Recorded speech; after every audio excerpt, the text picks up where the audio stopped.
So, hello students. Good afternoon.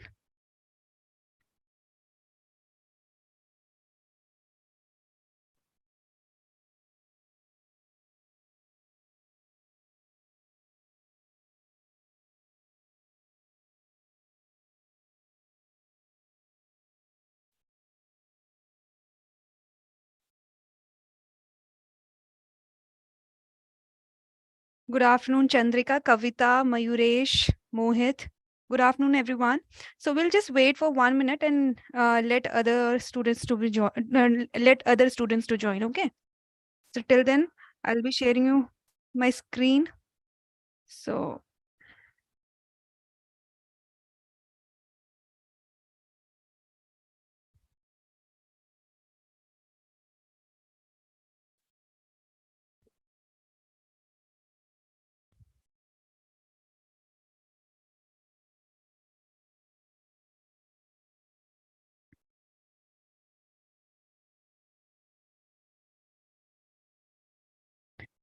okay.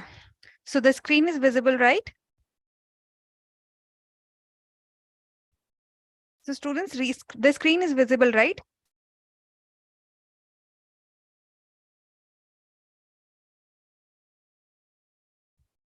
Okay. So I just want to know that did you revised? Okay, yesterday's session. Did you all revise the yesterday session that we completed yesterday? So good afternoon to everyone.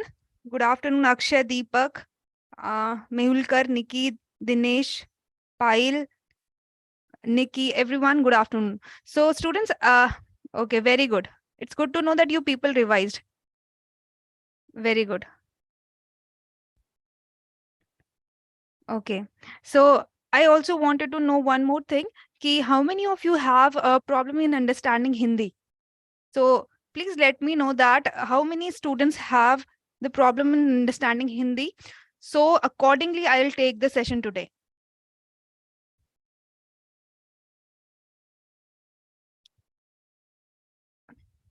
So, okay. Okay. So, see, I'll try that. I'll try today that maximum. I will try to understand the things in English. Okay. So I hope English में किसी को problem नहीं होगी, right? Everyone is fine with English. So mostly we will be continuing. We will be carrying the session in English. ठीक है, थोड़ा थोड़ा बीच में I will be so okay, I think everyone has joined. Let's start the session, right? Chalo. So today in this session, we will be covering your chapter 7 to 8, 12, sorry. Okay, all your chapters 7 to 12 we will be covering. So the most important chapter from today's session is your soil and water conservation. Then we have plantation and horticulture crop, animal husbandry. Okay, so these three are very important chapters.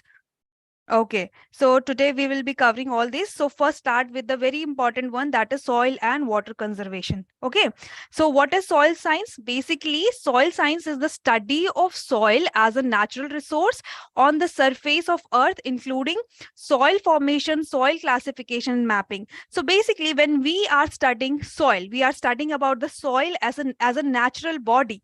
That is known as soil science. We know that in crop production, soil is a very essential resource, we can say, because anyhow your crop are going to grow on the soil, right? So soil is very important resource, and we should have the understanding of what is the nature of soil on which we are growing the crop. So the study of soil is known as soil science, the branch of agriculture where we are dealing with the soil property, soil texture, the problems related to soils, or what are the measures to soil conserve the soil.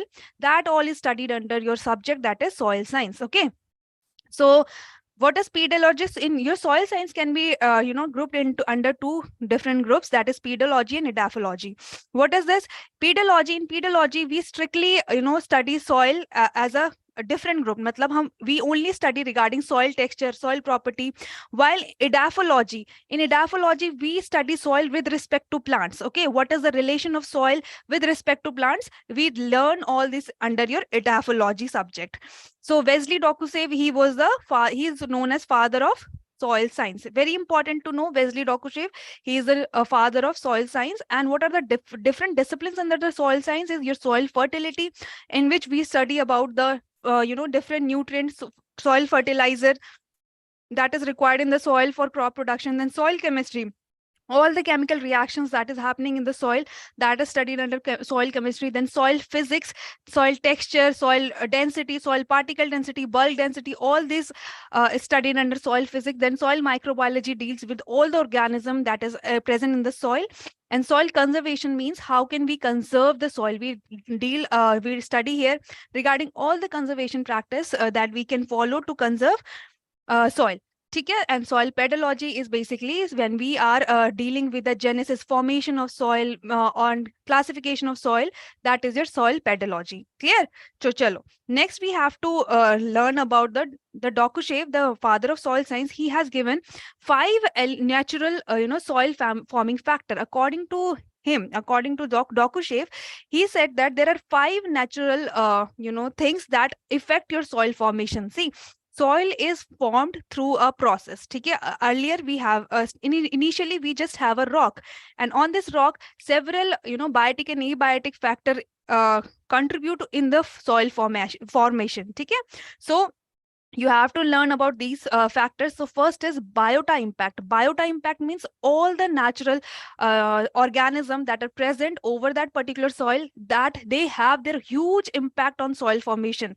See, we say that this particular soil is organic in nature. Like for example, a particular soil has high organic content. How it has a high organic content? Because the organic matter present in the soil is more, the vegetation over that soil is more. There is a more microbial activity in that particular soil.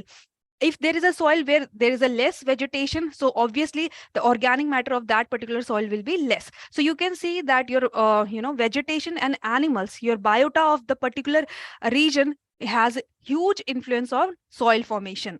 Then next is initial material. Okay, so very important. Soil, we know that soil are formed after the weathering of rocks. So the rock, the initial rock that from which that soil has been formed is very important, because ultimately what kind of soil is going to form, that is decided by the initial material. You can say parent rock. Okay, then time. See, with time, initially this rock, weather, and all these factors affect the soil formation. Initially we have immature soil. You can say the soil is not completely formed. Okay, with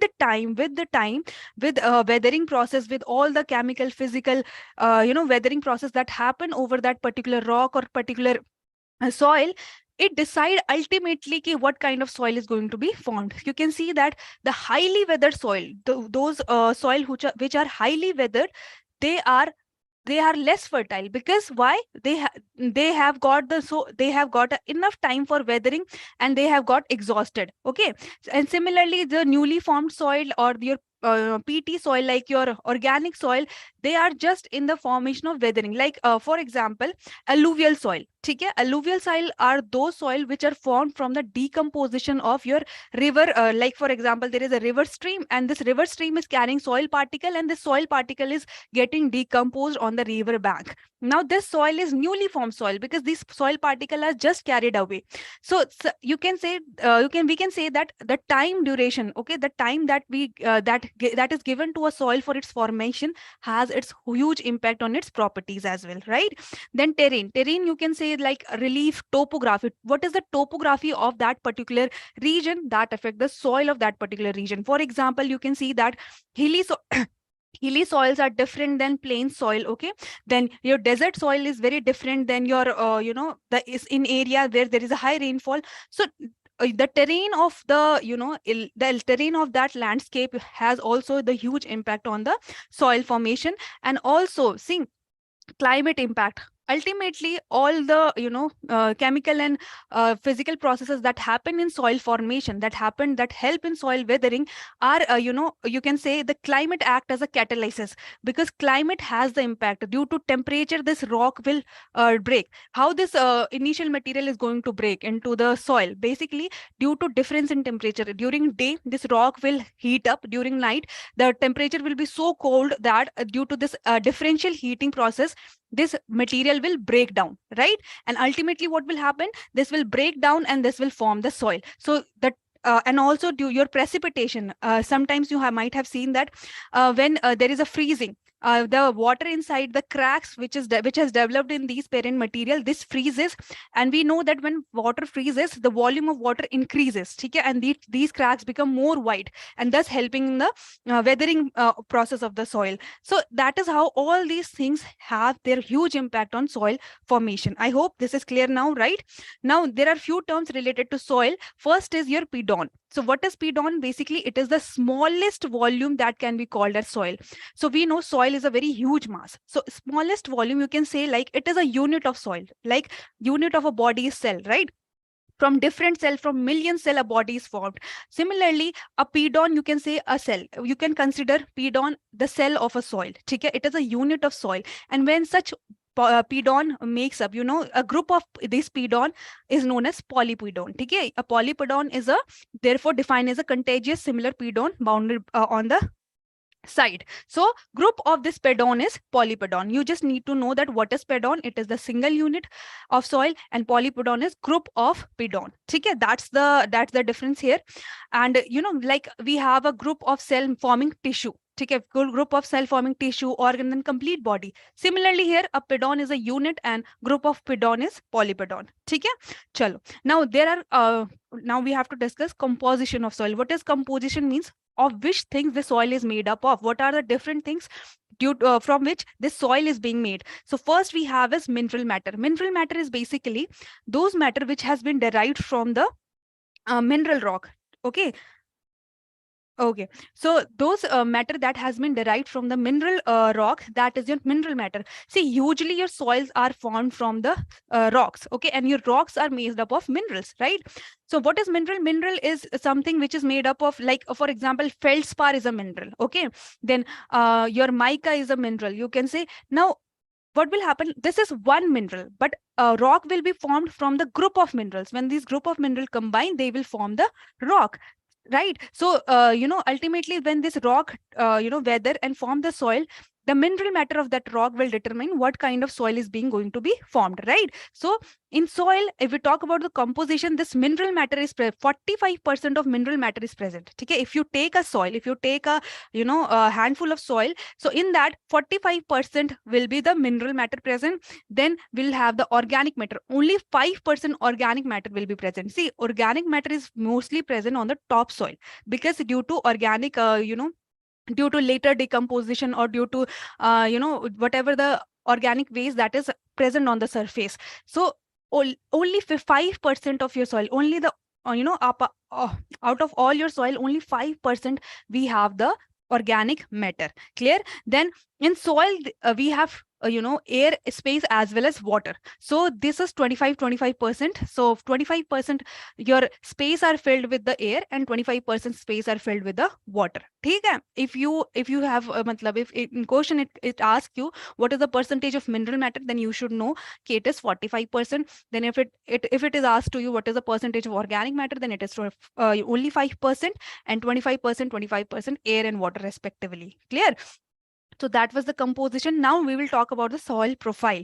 So what is soil profile? Basically, you can see this soil profile means, like, for example, how does this soil look like? Okay, if we dig the soil inside, how this profile of the soil look like? Like, you have the Facebook profile, you have the Instagram profile, right? So how you look like? So similarly, as we dig the soil, how this profile, how this soil look like when we dig the soil inside. Okay, when we go deep inside the soil, how this look like? So similarly, see, if you see the soil profile, so soil profile is made up of these layers, O, A, E, B, C. These are the layers. Basically, there are different, you can say, there you can see the color variation. Okay, as we go down, the soil is divided into these profiles. First is your O horizon. Okay, these basically horizon is the one segment. Like for example, O horizon is the uppermost horizon, that is called O because it is rich in organic matter, and you can say it is very dark in color because when organic matter decompose, it forms the dark color compound. Okay, that is humus, so it is black in color. Then after O we have A horizon, then after A we have B horizon, and then we have C horizon. Okay, so A horizon is further divided into A1, A2, A3. So your A horizon is further divided into A1. A1 is basically close to, it is the difference, it is in between your O and A horizon. Okay, here. Then it is A2 and A3. So basically your A2 horizon is also known as E zone. Your A2 horizon is also known as E zone, E horizon. Or it is also known as E horizon. So what is happening here? From your A horizon, that is your E, which is known as A2 horizon, that is E horizon, all the material will leach down. Okay, whenever the water will pass through the soil, the material in the E horizon will leach down into the soil. Okay, so after leaching down, this process is known as illuviation. Okay, this leaching of material from E horizon is known as illuviation, and it will, what will happen? It will go down into the B horizon, then it will settle in the B horizon. Somewhere it will stop, right? It will start decomposing there. So, sedimenting there. So what will happen? It will stop somewhere and forming, thus, the process of illuviation. That process is known as illuviation, where this material which has been washed from the A horizon or E horizon, we can say, is sedimented into the B horizon. So this is the thing, and that is why there is a color difference here. Okay, so horizonation is basically the process of differentiation of soil in different horizon. The differentiation, okay, how can we differentiate these horizon? That is the horizonation. Okay, along the depth of the soil body, the differentiation is due to fundamental process like humification, illuviation, and illuviation. Okay, so due to these processes, like your humification is formation of humus. Okay, after the decomposition of organic matter, humus is formed. So humification is formation of humus. So you can say O horizon is very dark in color because it is rich in organic matter and humus. Similarly, illuviation is washing off, and illuviation is settling in the B horizon. I hope now this is clear. Okay, I hope this is clear. Next, we have to learn about the properties of soil. Now see, what are the properties? Basically your soil texture. What is the texture of soil? Whether it is sandy, whether it is clay soil, whether it is loamy soil. So first property we have to learn about the texture. Then structure of soil. What kind of structure that soil have? Whether it is platy structure or columnar structure or granular structure. What kind of structure does it have? Then we'll study about the bulk density, particle density, and color also, because color is also property of soil. We see that we have the wide range of colors in the soil. We have the black soil, we have the red soil, right? Then we have a cation exchange capacity. I'll tell you what is the cation exchange capacity. So basically this is very important in nutrient exchange and nutrient uptake of the plant. Then we have pore space. What is the pore space that is present in the soil? And soil pH. We have discussed this factor under edaphic factor that we discussed yesterday, that soil pH has huge role in plant production. So today also I will be discussing in brief regarding this component, that is soil pH. Okay, so first is soil texture. So what is soil texture? Basically, soil texture is refer to the composition of soil in terms of amount of clay, silt, and sand. So what is the amount of, what is the amount of sand that is present in soil, or silt that is present in soil, or clay that is present in soil, that forms the soil texture.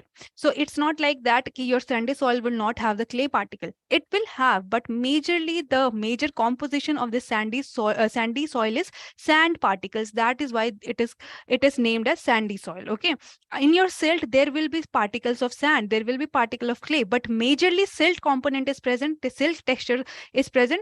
So that is why it is known as silty soil. Okay, similarly for clay soil, majorly clay particles, clay component is present. So that is why it is categorized as clay soil. So the primary particles are sand, silt, and clay, make up the inorganic solid phase of the soil. Okay, so these are the particle which are making up the solid phase of the soil, because we know in soil we have air also, we have water also, we have microorganism also. But actually the soil which we are seeing, the granule material that we are seeing in on our hand when we take the soil, that is these particles, that is sand, silt and clay. Okay, I hope now this is clear. So what is the influence of influence on primary particle on soil property? So basically we will be seeing that what is the influence of what are the different properties of these different type of soil particle.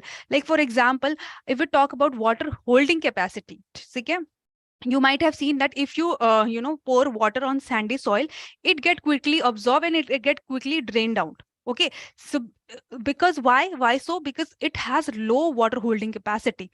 The sandy soil has low water holding capacity.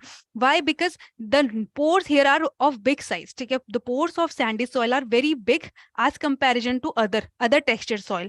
So if the pore will be bigger, as I've already told you in the yesterday lecture, that when there are macro pores, there will be more macro pores. The water will drain easily. It will drain freely due to gravitational force, right? So what will happen?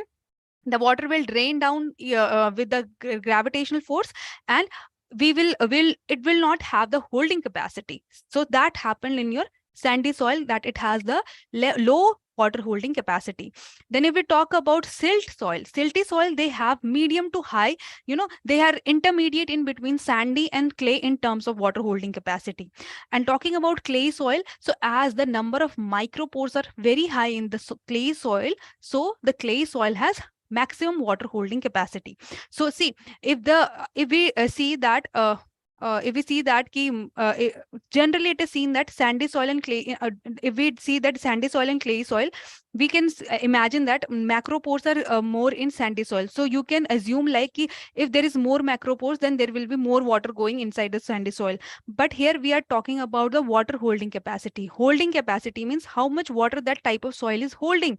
So that is low for sandy soil because it has more macropores, so water will easily go down into the soil. And in clay soil, there are more number of micropores, so what will happen? It will hold more water, more amount of water, right? If we talk about aeration, so obviously see, sandy soil have more bigger pores. So if the pore size will be more, there will be good aeration. Air will be easily going to the this kind of soil. Okay, so aeration is more in the sandy soil. Then we talk about silt soil. Again, it is in medium, it is intermediate between sandy and clay. But in clay soil, their aeration is poor because the pore size is very small. Sorry, the pore size is very small here, so aeration will be less, right? If we talk about drainage rate, I have already told you, they have sandy soil have more macropores, so drainage will be higher here. But clay soil have more micropores, so here will be slow drainage. Suitability for tillage. So suitability for tillage, see, accordingly we say, your sandy soil is considered as light soil and your clay soil is considered as heavy soil.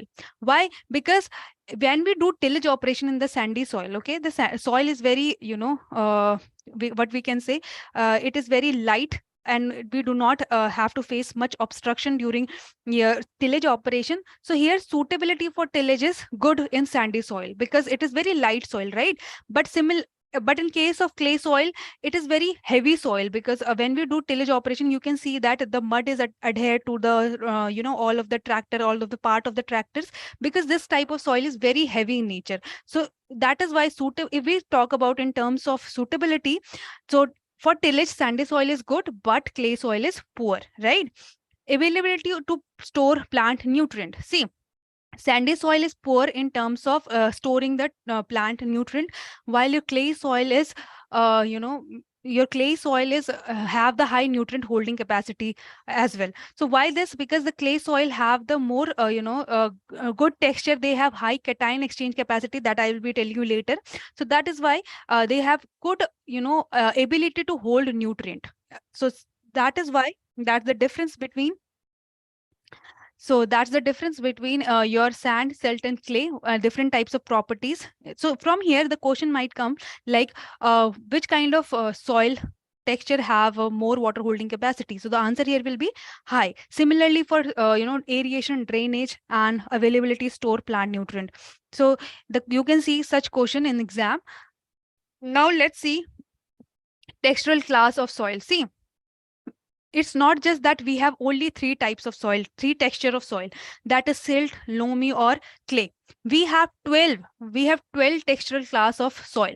So this your whole soils, because I have already told you, it depend on the percentage of sand, silt, clay particle that is present in that soil. Okay? So according to that, we have 12 textural classes for the soil. Okay, you can see it is sand, loamy sand, sandy loam, loam, silty loam, silt.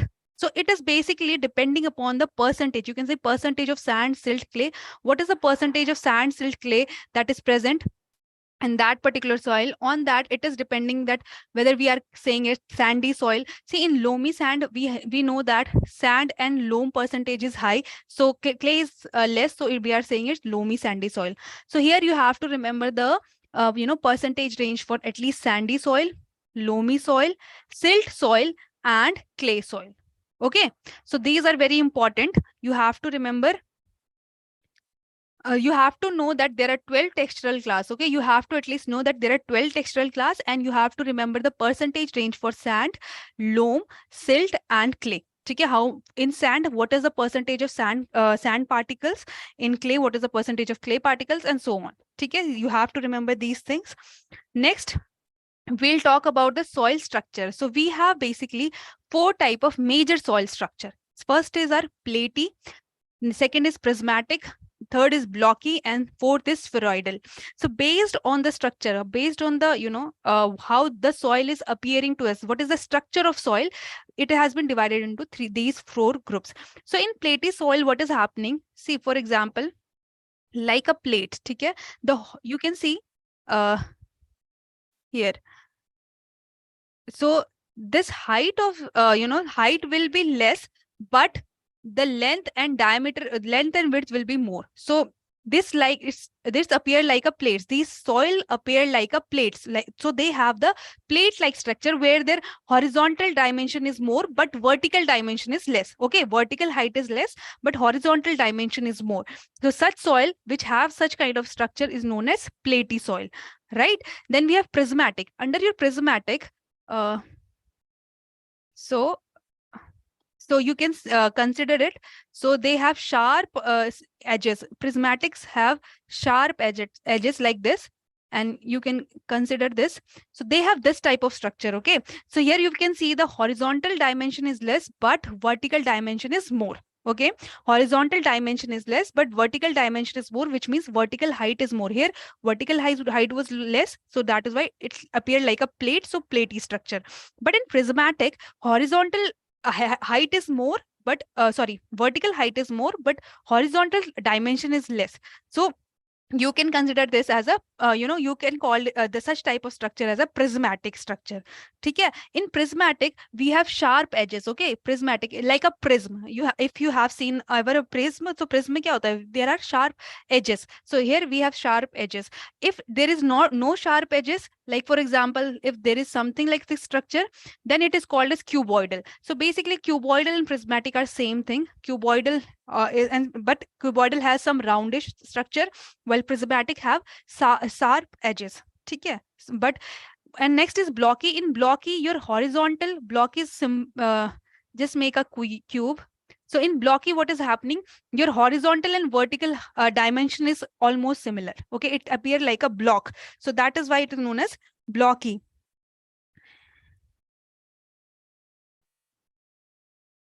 Okay, then we have spheroidal. Spheroidal is simple sphere. We have sphere-like, granule-like structure here that is called spheroidal. So basically, for your agriculture, this spheroidal texture is more, more suitable because they have more aeration. They allow more water to percolate down into the soil. So for agriculture purposes, we need spheroidal structure. That is important. You should know what is, what kind of soil structure is important for agriculture, right? Then we'll talk about the bulk density. So bulk density is basically like density is what? It is, what is the weight per unit volume, right? So similarly here, it is calculated as a dry weight of soil divided by its volume. So whatever is the dry weight of the soil, So what do we do in the bulk to calculate the bulk density? We take the soil in a container, and we calculate the volume of that particular soil, that what volume is being occupied that's by that soil. And what we do after that, we store matlab we dry the soil in oven. We take out all the moisture from the soil, and now we have the dry soil. So when we divide this dry soil, the weight of this dry soil by the volume of that particular soil, then we get this bulk density. Okay, the soil ability to function for structural support, water and solute movement, and soil aeration. So what is happening? See, if soil will have the more bulk density, so what that means, that soil is matlab soil is very compact. If soil is very compact, so what will happen? There will be less aeration, there will be less water movement, and there will be also hard pan formation, because we do not want compact soil, we want loose soil, जिसमें क्या हो सके, in which the air can pass, the water can pass, right? So high bulk density is not farmers try to prevent that their soil do not form high bulk density.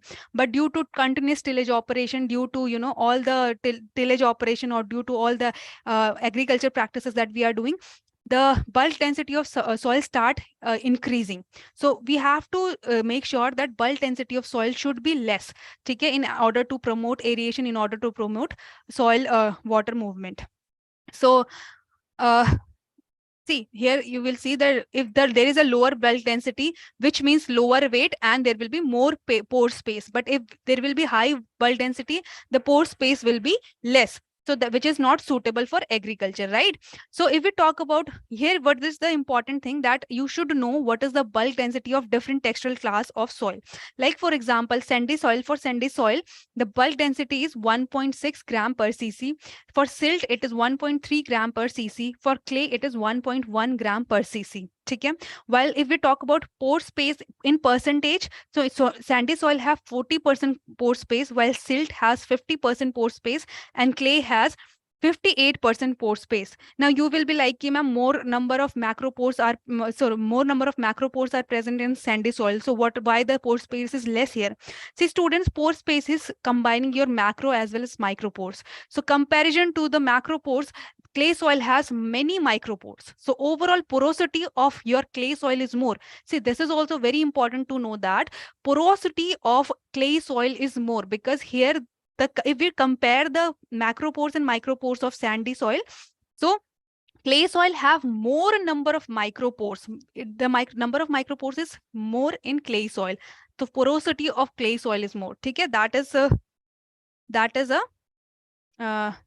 difference here. Okay, so next we have is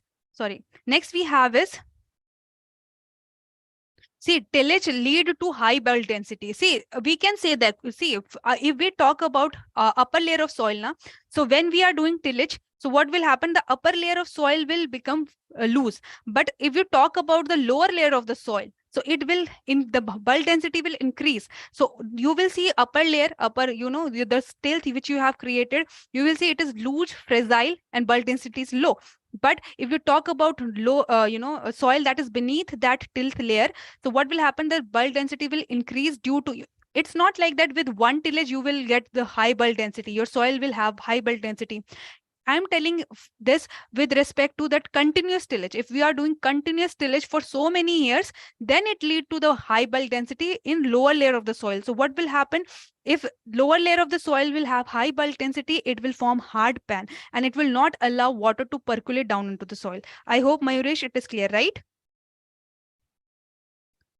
Okay, so see, what is particle density? So particle density is another unit where we are, the weight of individual soil particle per unit volume is calculated, and it is also known as real density or grain density, absolute density. See, when we were calculating the bulk density, so when we dry out the soil, we take out all the moisture, but when we took the weight, right? So then there was a air plus soil. So see, there was air pores that is present in that dry soil plus the soil, the weight of that pore space plus soil we have taken. So difference here is that in particle density, we do not take weight of the air. Okay, we do not take weight of the air that is present in the soil. We take the weight of individual soil particle. How it is done? See, we took what we do. And in lab, what we do for this, we suspend, we allow the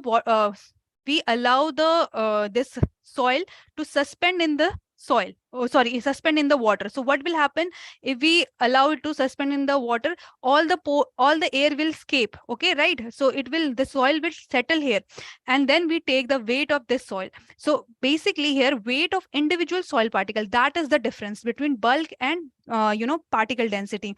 So here, weight of individual soil particle per unit volume is taken. You have to just remember that what is this, what is the other name for this, because can be asked in your exam, and what is the average particle density for soil? It is 2.66 gram per cubic centimeter. Okay. Chalo. Next next property of soil is soil color. Okay. So what is this? What is this? Okay. So what is the color? Basically, the color that is imparted by the soil is soil color. Okay. So if we talk about the soil color, so there are three parameters in which we see the color of the soil. We find out what color of the soil is. First is hue, which is the basic color. Okay, which is the color of the rainbow, that is red, blue, green. First, we divide the soil into this hue according to hue of the soil. What is the hue that is generated by the soil? We divide the soil ki, okay, this is belonging to this particular hue. Then we have value. What is value? Ki how dark or how light that color is. Like for example, if it has a red color, ठीक है, if it will fall under red color category, so how light or how dark red color it has, ठीक है, that is called as value. Then we have chroma. Chroma is intensity of basic hue. What is that? What does that means? Ki what is the intensity of that light, or what is the intensity of that color? Okay, so you just need to know what this term means. Hue is the basic color, then value is the lightness or darkness. Okay, how light or dark that color is, and chroma is the intensity. Basically, what is the intensity of that basic color? Okay, that's it. And you have to remember that Munsell color system. Through Munsell color chart, you can say there is a chart. Okay, we match the color of the soil with this Munsell chart, and accordingly we find out that what is the actual color of that soil. Okay, what is the actual color of that particular soil? So you have to just remember the name. What does this term means, and this Munsell color system or Munsell color chart. Okay, chalo. Next is cation exchange capacity. So what is this? This is the capacity to exchange cation between the soil particle and soil solution, the water in the soil. So basically the water that is present in the soil, you can call it a soil solution. Okay, because all the nutrients that they are dissolved in this solution. So your soil particles, so we have a soil particle. Okay, so it can have negative and positive charges. Your soil particle has negative and positive charges, and we have soil solution. For example, this is the soil solution. It will have all the nutrient, like for example potassium, like for example nitrogen, right? So what can happen? What is the soil exchange cation exchange capacity of soil?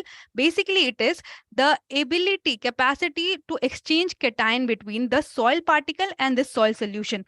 So for example, this potassium has to attach here, okay, so it need to be attached here.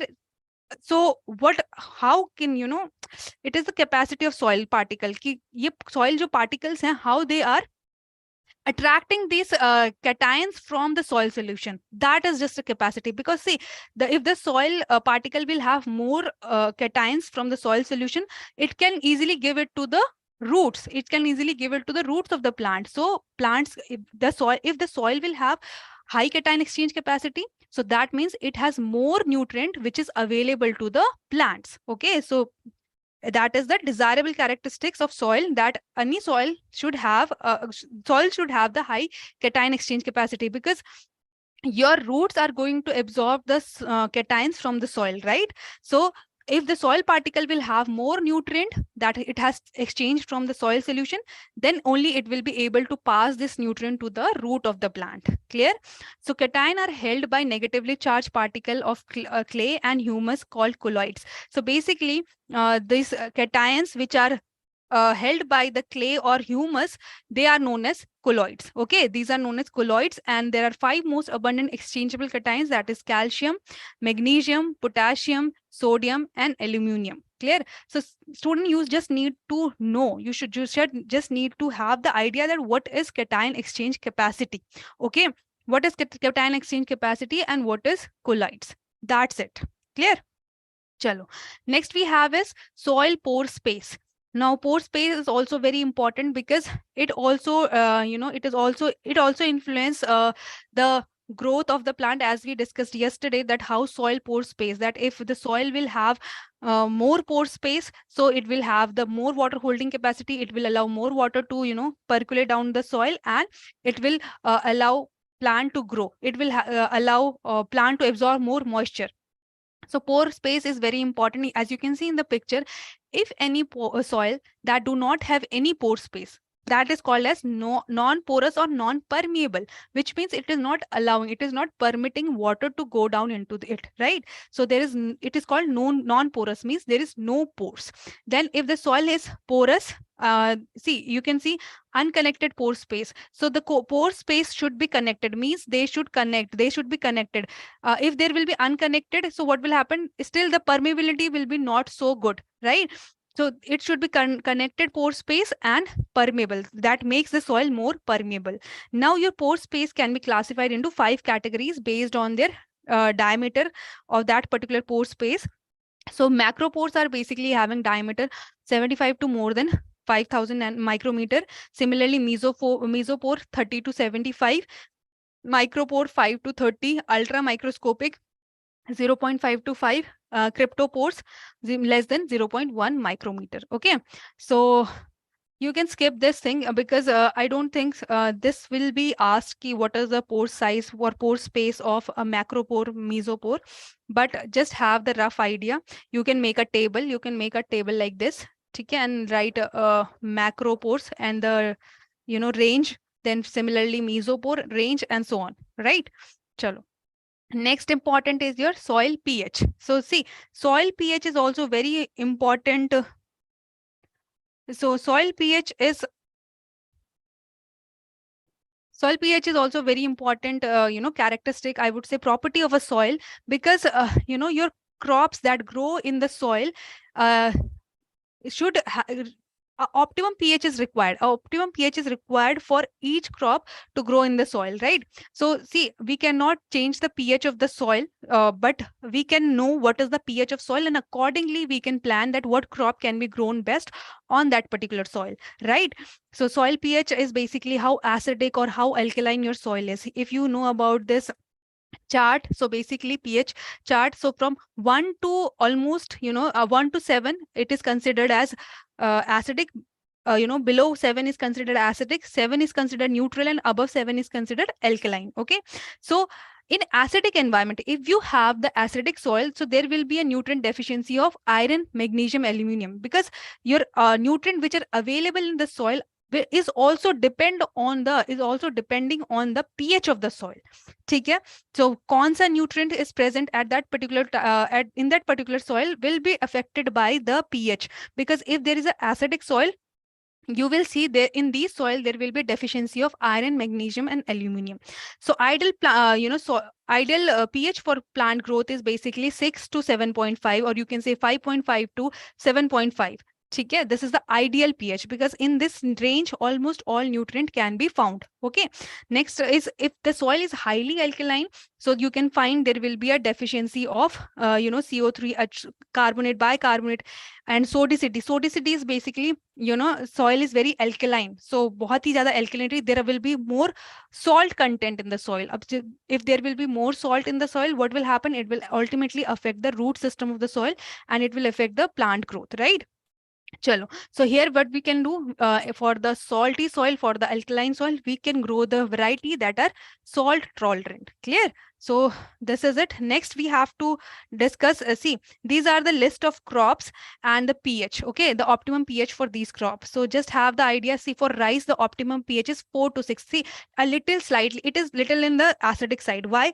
Because in rice, we know that we are doing a rice in stagnant, we are growing rice in stagnant water condition. So what will happen, there will be more acidic condition there. Okay, less oxygen will be there, so condition will be less condition will be more acidic, and that is favorable to the rice. Okay, so here little acidic condition is there. Then for wheat it is 6 to 7.5, for sorghum it is 6 to 7.5 again, maize same 6 to 7.5, for barley also same, millets 5 to 6.5, okay, oats 5 to 7.5, then soybean, sorry, for soybean it is 5.5 to 7, for pea 5.5 to 7, sugarcane 6 to 7.5, then cotton 5 to 6.5. Then you can see cotton is also in the slightly acidic side, right? Then potato also acidic side, and tea is also in the acidic side, means the pH is towards the acidic range, right?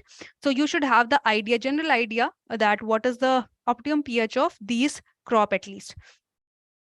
Chalo.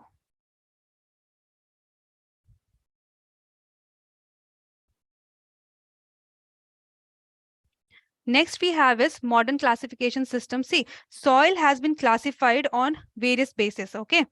So before moving ahead, let me ask you a question. Can you please tell me who is the father of soil science? Can you all please let me know who is the father of, just comment down who is the father of soil science, as I've already told you. Okay, before moving ahead, just you can say a concept check question of yours for you. Okay. Sravya has given the right answer. Then those who are watching in YouTube also, please, I would request you all to please comment who is the father of soil science. Ravi has given the answer. Encycling has given the right answer. Kavita has given the right. Very good, Lakshmi. Dipanshi, Chandrika. Very good, Mayuresh, Tanishka. Okay. Minaz, Deepak has given. Priya has given the right answer. Adi, Mayuresh. Very good. So, okay. So very good. So this means you have learned this thing, that who is the father of soil science. Very good. Chalo. Next, we will be discussing regarding the modern classification system of soil. See, we know that soil is of wide range. Okay? We have wide range of soil types that are present here. And we should have the idea, and to make a study easier, because you know the soil science is a very big science. It's not like a very you are studying it just for the, you know, for the sake of examination. But if we see this science, so it is a very huge science, right? To study the soil of different type, different region is very huge task. So what the scientists do, they classify it. See, whenever we have to make any study simply in easy for us, so what we do classification, right? Just for just for making our study easier, we do classification. Similarly, a classification was done for soil to know, to make the study of soil easier, and to understand ki what is the, you know, how can we make the study of soil easier. So your soil has, all your soils that is present all around the world is being classified into 12 soil orders. Okay, so we have 12 soil orders, and under also these 12 soil order, each order have different suborders. Similarly, these suborders have different grade groups, subgroups, family, and series. At least you should know the order of this, you know, classification. Okay, that is suborder, suborder, then sorry, soil order, order, suborder, sorry, grade groups, subgroups, then family and series. Okay, just try to remember this key, how this soils has been classified, and remember that there are 12 soil orders. Okay, so we just need to know regarding these 12 soil orders, what are these and what are the characteristics of these 12 soil order. Rest, it is very long list. Okay, because if we are going to study these, this will be of no use. As a pucha bhi nahi jata, this is not asked in exam also. So for exam, these 12 soil order are very important for us. Okay. So USD soil taxonomy developed by United States Department of Agriculture. So this taxonomy is developed by United States Department of Agriculture, and the National Cooperative Soil Survey provide an elaborate classification of soil type according to several parameters. Okay, most commonly their properties in several levels, and the modern classification of soil is the US Comprehensive Soil Classification based on seventh approximation. See, many scientists attempted to classify the soil. Okay, there was on the different basis, various scientists earlier tried to classify this soil, and accordingly different edition was released for this classification. But the classification that we are studying now, that is valid, is the modern classification of soil, which was given of soil, US Comprehensive Soil Classification based on seventh approximation 1975. Okay, this is important, you should know. This is the modern classification soil system that is important and that is being carried out all over the world till now. Okay, chalo. So what are these soil orders? Basically, inceptisol, antisol, vertisol, oxysol, ultisol, alfisol, histo, arido, spodo, mollisol, andisol, and gellisol. How to remember this? Avagami house. So this is the trick to remember this.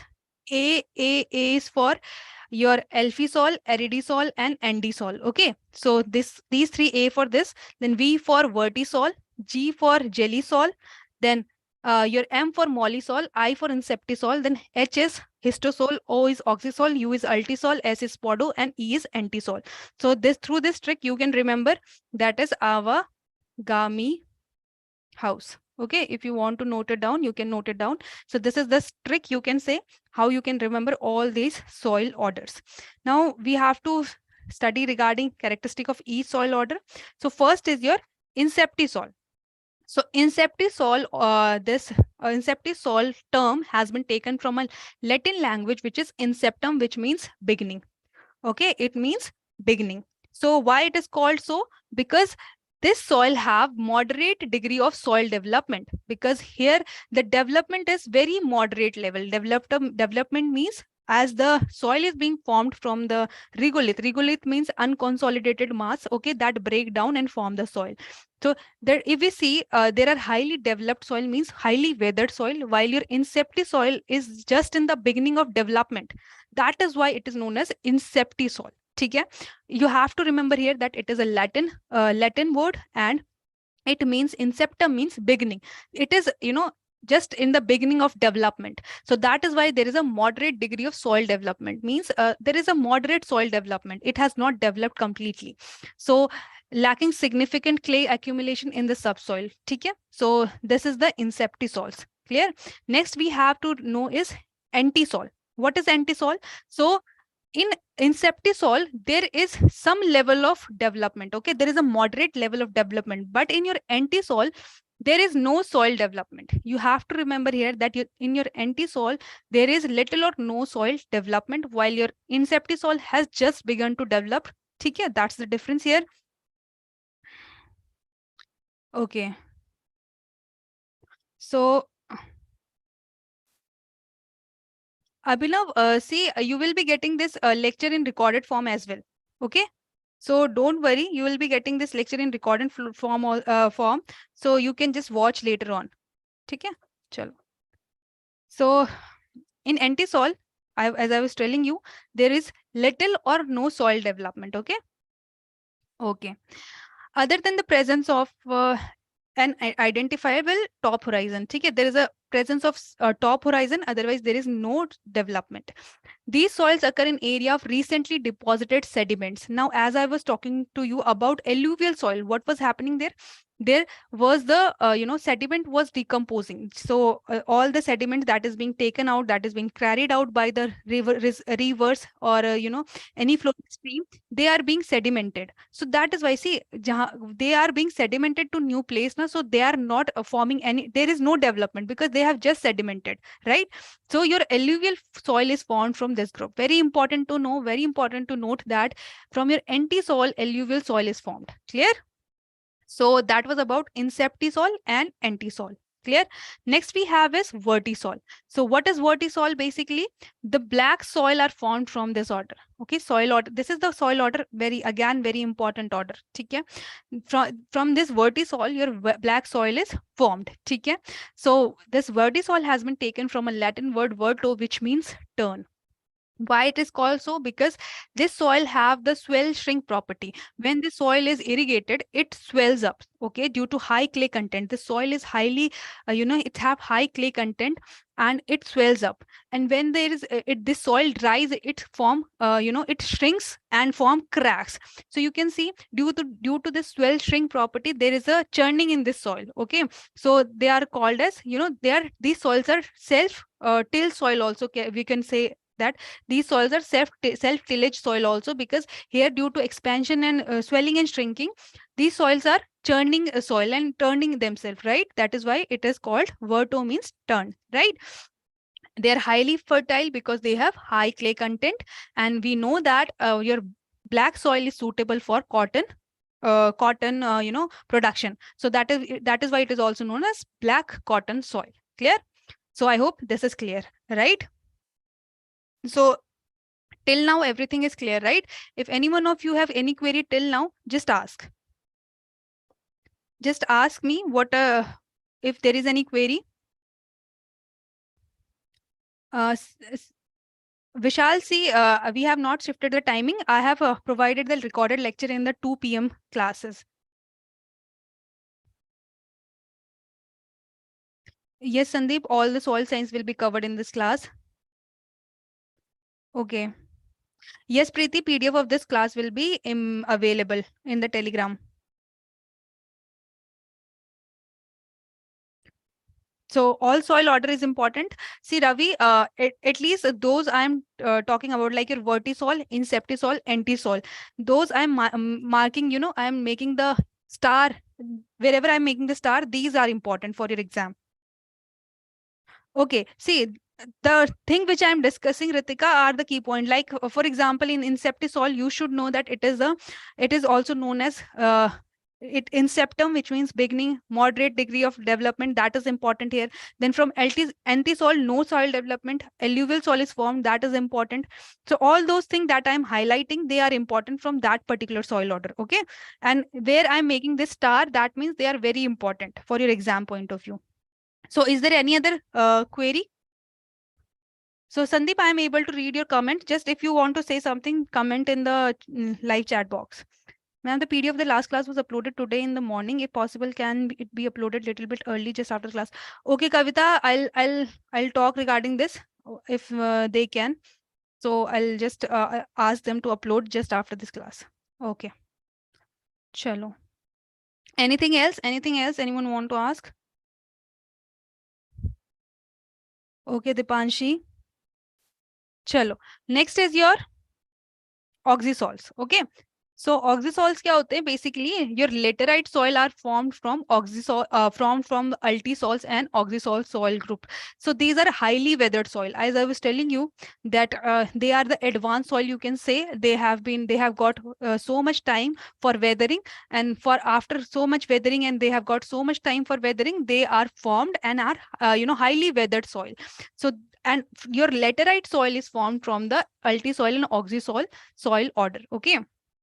And these soils are found in the tropical and subtropical region, and because they are highly weathered, they are low. They have the low natural fertility because weathering is done here. They are highly weathered, so they do not have natural fertility. But due to application, with the application of fertilizer or with the application of other limes, etc., they can be made fertile. Okay, so that's regarding oxysol. Next we have altisol. Again, laterite soil. I've discussed it just now that your laterite soil is formed from altisol and oxysol. Okay, so altisol say your laterite soil are being formed. Then altisol is basically formed from the this is formed from the Latin word ultimus, which means last. Okay, are the soil that have formed in the humid area and are intensely weathered. So both your alti and oxy, these are intensely weathered soil. Okay. So last means now no weathering can be possible here. They have reached their maturity. You can say that after this, there can be no weathering possible. So this is the last stage of the soil weathering. So the difference here is that the most nutrient are held in the upper centimeter of alti soils, and these soils are generally low fertile, although they come with they can be productive with the fertilizer or lime. Okay. So difference here is the region where they are found. So these alti soils are found in humid region, and your oxy soils are found in your uh, tropical and subtropical region. Clear? So that's the difference. And also there is this difference regarding, I think, base saturation. So you don't need to go in detail there. Just have the idea regarding these general things. ठीक है? If we go in difference तो बहुत ज़्यादा difference हो जाएंगे.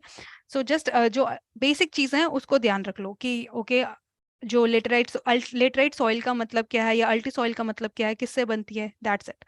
Next is your red soil. This is important. Alfisol order is important because red soil जो आपकी बनती है that is formed from your alphy-sol soil order. Okay.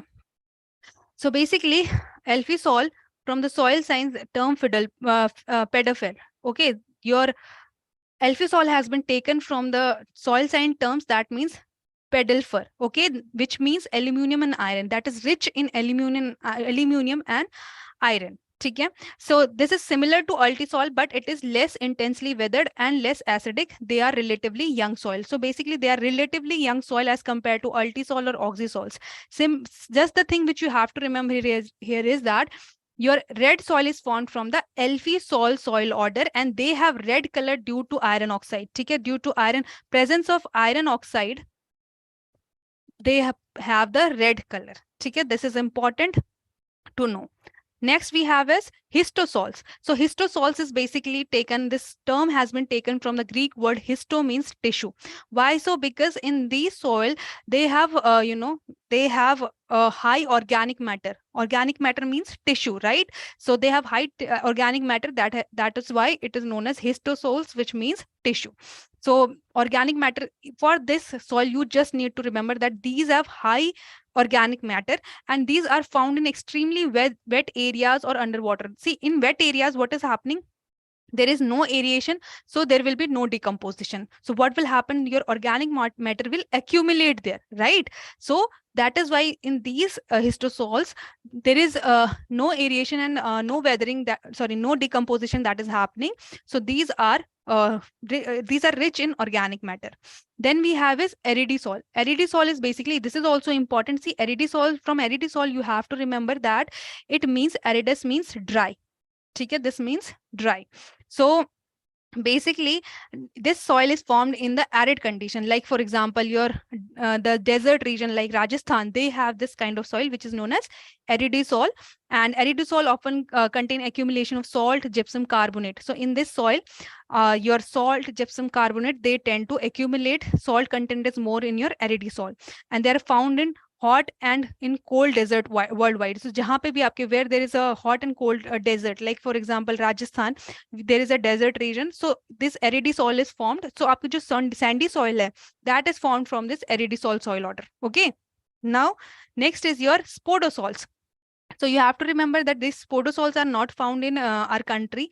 Okay, they are not found in country. They are found in some European countries where there is a prolonged winter condition. So these are found the area where there is a cold condition for long duration, and also these soils are formed from the rainfall, where then when the rainfall interact with the acidic vegetative litter such as needle conifers to form organic acid. These soils are acidic. Why? Because they are found in those areas where there are conifers. And now when this rainfall interact with this conifers and these conifers decompose, they release acid. That is why this become rich in organic acid. This soil become rich in organic acid, and thus they are acidic in nature. Okay. Dissolved material move through illuviated and to the colorful subsoil zone. So whatever material that is there, that get illuviated. Illuviation is basically removal of soil from E horizon to B horizon. Okay. Chalo. From here you have to just remember that how this is formed. So by interaction with the conifers, rainfall interact with conifers, and they are found in the cold areas. Okay, that's it. Next we have molly soil. Molly soil is basically derived from the mollis word, which means soft, because these soil are very soft in nature. Okay, so this is important, molly soil. And from molly soil you have to remember that this is important for agriculture. This is highly productive and important for agriculture. ठीक है?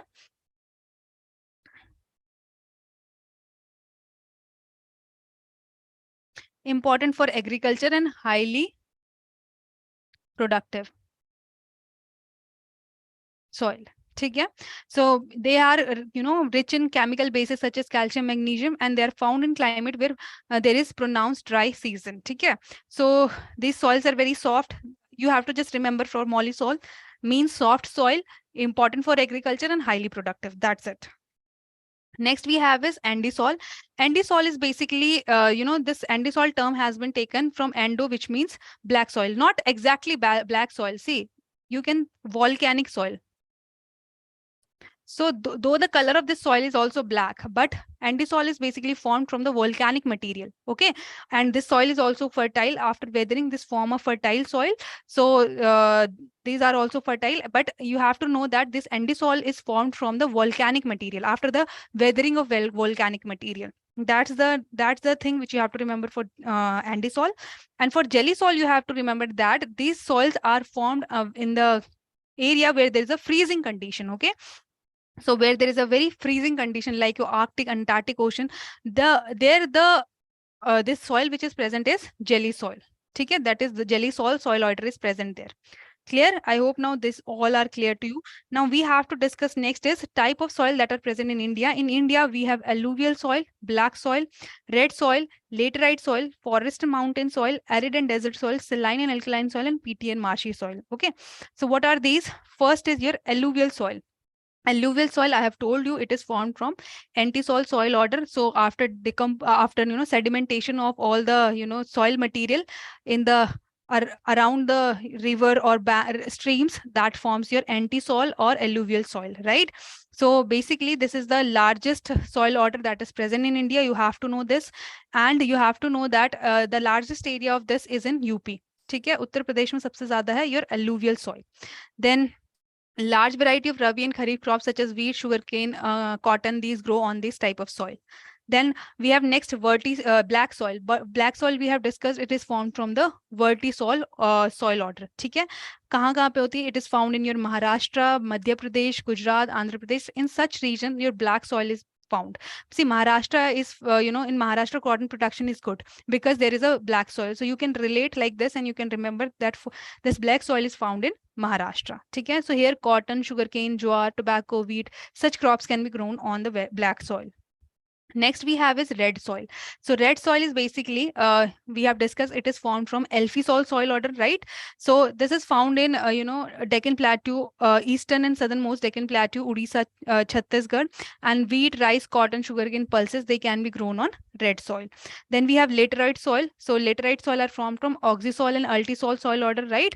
And this is found in your eastern western ghat of Karnataka, Kerala, Tamil Nadu, Madhya Pradesh, Assam, Odisha, and these all are the crops that can be grown on laterite soil. Next we have is forest and mountain soil. So basically those soil which is found in the forest region, mountain region, they are your forest mountain soil. And if you can relate, so tea plantation is done in the forest region, in the northeast region, in the hilly region, tree plantation is being done. Fruits, orchard, medicinal plant, these are being these are being done in these forest and mountain soil. Okay. Next we have is arid or desert soil. We have discussed that it is formed from the aridisol soil order. Okay, in present in western Rajasthan, and generally unsuitable for cultivation, but if with irrigation there can be cultivation of wheat, barley, gram, bajra, melon. See, generally this soil is not suitable for cultivation, but if there is a irrigation facility, then these crop can be grown here. Okay. Next we have is saline and alkaline soil. So saline and alkaline soil are basically those which have a high salt content. Okay, they are rich in very high salt content. So, but they are not fit for crop production because due to this salt. Yes, Deva, the session PDF will be available in the Telegram. Don't worry, you will get the PDF of this session in the Telegram. So saline and alkaline soil is basically where the salt content is high. So this type of soil is unfit for agriculture because the salt is ultimately going to hamper your root system of soil, root system of crop, and that is unfit for and will hamper the production or growth, right?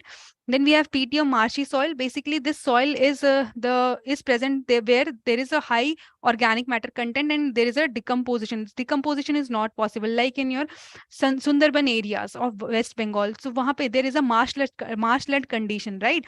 So decomposition is not possible, and very rich. They are very rich in organic matter because this organic matter is not able to decompose there, right? Useful for rice and jute cultivation. Okay, so that was regarding the type of soil. Now we have problematic soil. We have to discuss this. So based on soil present, we have saline, alkaline, and saline alkali soil. And based on pH, we have saline, alkali, and acidic soil. So what is this? Let me tell you. Basically, saline soil are those which are rich in sodium ion. Okay, present in soluble form in soil water. In saline soil, your sodium ion is present in soluble form in your soil water. Now, see, you have to remember this thing. You have to keep this thing in your mind that your sodium is not good for soil health. Your sodium, disturb the soil structure, and it is not good for, soil health. So, whenever in any soil there is a sodium carbonate or sodium salt is present, that soil is unfit for your crop production. So in saline soil, sodium ion is present. In alkali soil, sodium ion are attached with the negatively charged site of clay and the organic matter. So here, these soil are known as sodic soil. So if we have, if the organic matter is present in the soil, but these organic matter or colloid that is present in the soil, they have sodium ion attached to it. That type of soil is known as alkali soil. Okay, and this is also known as sodic soil. Then we have saline alkali soil. What is this? Basically, sodium ion get attached to the negatively charged site, and there is still excess amount of sodium ion that exists in soluble form. See, in alkali soil, it is attached to the colloids or organic. But if there is still excess sodium which is present in the soil solution, that makes your saline alkali soil. Okay? So this is the difference between these three. Next, see, you have to remember that what is the pH of these. So pH of basically saline soil is more than 8.5. See, sodium is basically, basic material. So where there will be more sodium, pH will be more. So more than 8.5 is the pH. Then in alkali, less than 8. I'm so sorry. In saline soil, less than 8 point. The pH will be less than 8.5 because this is sodium ion is present in the soluble form. Okay, so there will be less than 8. In alkali, there is more than 8.5, and in saline alkali, pH will be 8.5. Okay, chalo. Next we have is electrical conductivity. Students, see, I would like to request you, can you please check this data. Okay, please check this once that whether this is right or not. I have just taken the this thing from the PPT that was there, but I would request you for this table, just check once. Okay. For now, we'll just skip this. I'll tell you later, or I'll tell you tomorrow regarding this table. Okay. For now, let's just skip this. Chalo. Next, we have soil fertility and soil productivity. We have to know what is fertility and what is soil productivity. When we call a soil as a fertile and when we call a soil as a productive soil. So the capacity of soil to supply nutrient in available form is soil fertility. Okay. So basically, if a soil has this capacity to supply the nutrient to the crop, then we call the soil as fertile soil. Okay? The soil fertility is the function of available nutrient of soil fertility, function of available nutrient of soil fertility. So basically, you just have to remember this line that when the soil is able to provide nutrient to the crop, that is soil fertility. What is soil productivity? Crop producing capacity of soil. Crop producing means when we study soil, when we see that how much crop can be produced, what is the amount of crop that can be produced per unit area from that soil, then that is soil productivity. Okay.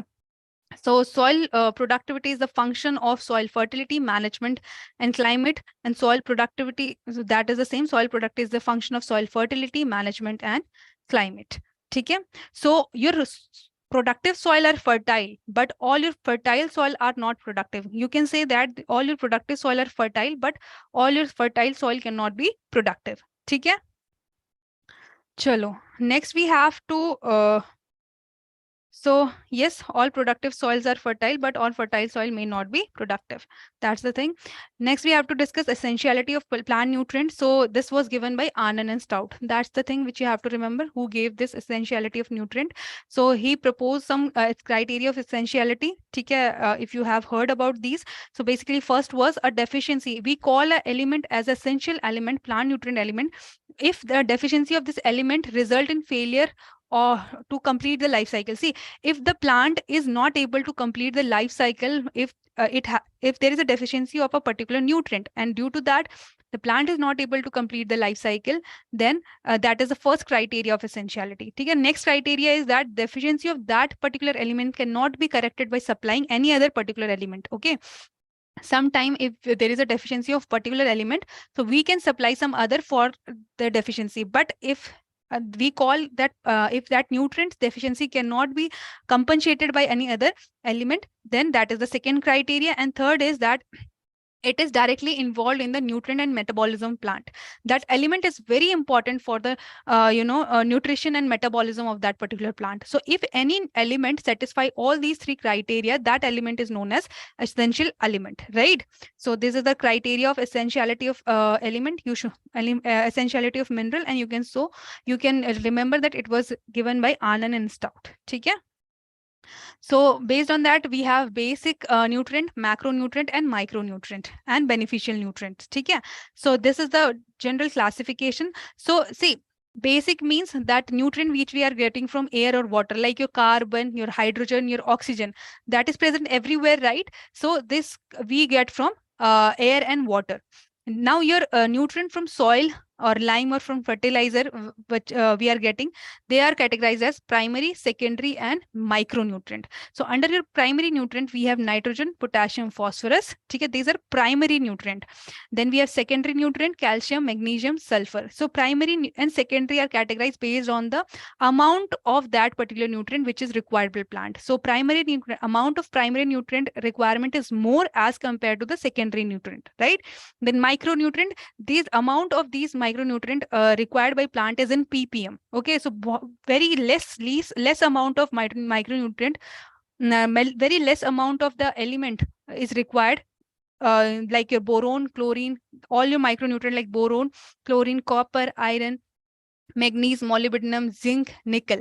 So these are required in very less amount as compared to primary and secondary. Okay, so let's talk about the deficiency now.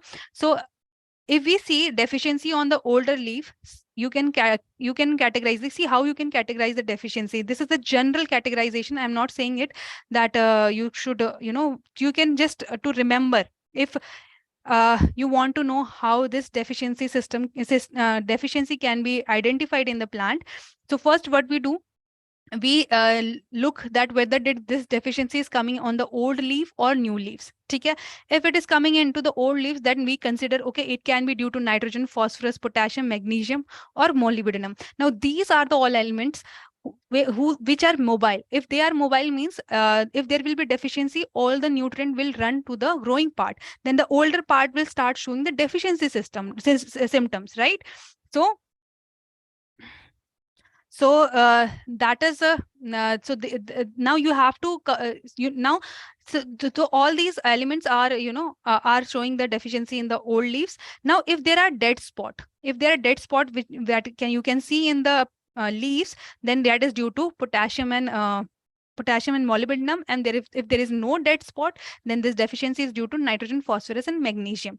Now if you see that there are no dead spot and the veins are green, then it is magnesium. But if you see there are no dead spot and still the veins are yellow, so that is, and the veins are yellow, that means it is from nitrogen deficiency. Okay?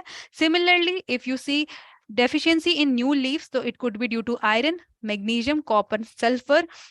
And under this, you have to see that if the greens, veins are green, then it can be due to iron or magnesium. And if they are yellow, it can be due to copper and sulfur. Okay? Then if we see old and new leaf, if we see the deficiencies appearing both in old as well as new, then it can be your zinc deficiency. Okay? You will see there will be green veins and dead spot due to this. Then if there is a you can see that deficiency is coming on the terminal bud. Terminal means or the area where bud is appearing. Okay, all the area where the bud is appearing, and you can see there is a deficiency symptoms in these bud, then you can consider that this is due to calcium and boron deficiency. Clear? Chalo. Yes, Mn is manganese, right? Okay, now law of minimum is basically, what is this? This is also a law which you should know that. See, this was given by Justice von Liebig, and he formulated this law of minimum, which is state that if one of the essential element nutrient is deficient, the plant growth will be poor even when other nutrient are in abundant. Okay, like for example, if there is one essential plant element, if according to this law that he said that if even one essential element is in deficit, okay, in deficit, so whether all are present in excess, the plant growth will be poor. The plant will not able to grow just because of that one essential nutrient. Okay, so that is also known as barrel's law, because in barrel, so you can see here the water is less, so if whether all the things, all the nutrients are present there, but due to water deficiency, this barrel will not be able to fill, right? So similarly, whether if all the elements are there, but if there is one essential element that is not present, the plant will show the poor growth. Okay, so that's the that was the this law. Now, if we talk about, we'll just need to know here what are the different type of, disease, deficiency disease that is seen in different plant. So see, for nitrogen, just remember buttoning of cauliflower. So this buttoning of cauliflower is seen due to nitrogen deficiency. Okay? If there is deficiency, deficiency, there will be yellowing of leaves. As I've already told you, the older leaves will start yellowing, showing symptom. But if there will be excess, there will be dark green color. Basically, your nitrogen promote foliage. Okay? Nitrogen is required for the foliage and green color of the plant. So if there will be an excess of nitrogen, you can see the plants are green, and they will impart dark green color. But if there is deficiency, then they will start showing yellowing. Okay? So this buttoning of cauliflower is important. You should know it is caused by nitrogen deficiency. Similarly, for potassium, sorry, phosphorus. For phosphorus, here you have to remember sickle leaf disease. Okay? Sickle leaf disease is caused by phosphorus deficiency. For phosphorus, one of the thing which you have to remember is purple coloration. Okay? Because this purple coloration is seen in phosphorus majorly. So mostly in exam, if there is written that which of the following elements, so the purple coloration in leaves, so the element deficiency that is there is phosphorus deficiency. Clear? Chalo. And if there will be high phosphorus, it will interfere with the normal calcium nutrition, and a typical calcium deficiency symptoms can occur here. Okay, if there will be high calcium, sorry. See, sometimes what happened na? If there is a particular nutrient that is present in excess, it can impart, absorption of other nutrient. It can hamper the absorption of other nutrient. So, एक की, one become excess while other become deficit. That can kind of relation is also seen here. So for that, if phosphorus become high, you will see that plant will show calcium deficiency. Okay? This type of thing also occur here. And then we talk about deficiency of, deficiency symptoms of potassium. So here you have to remember scorching and burning on margin on bottom of bottom leaves are most common here. Okay? Sorry, this yellowing start from the tip or margin of the leaves. So plant will exhibit for excess of potassium, magnesium, you will see the plant will start exhibiting magnesium deficiency, okay?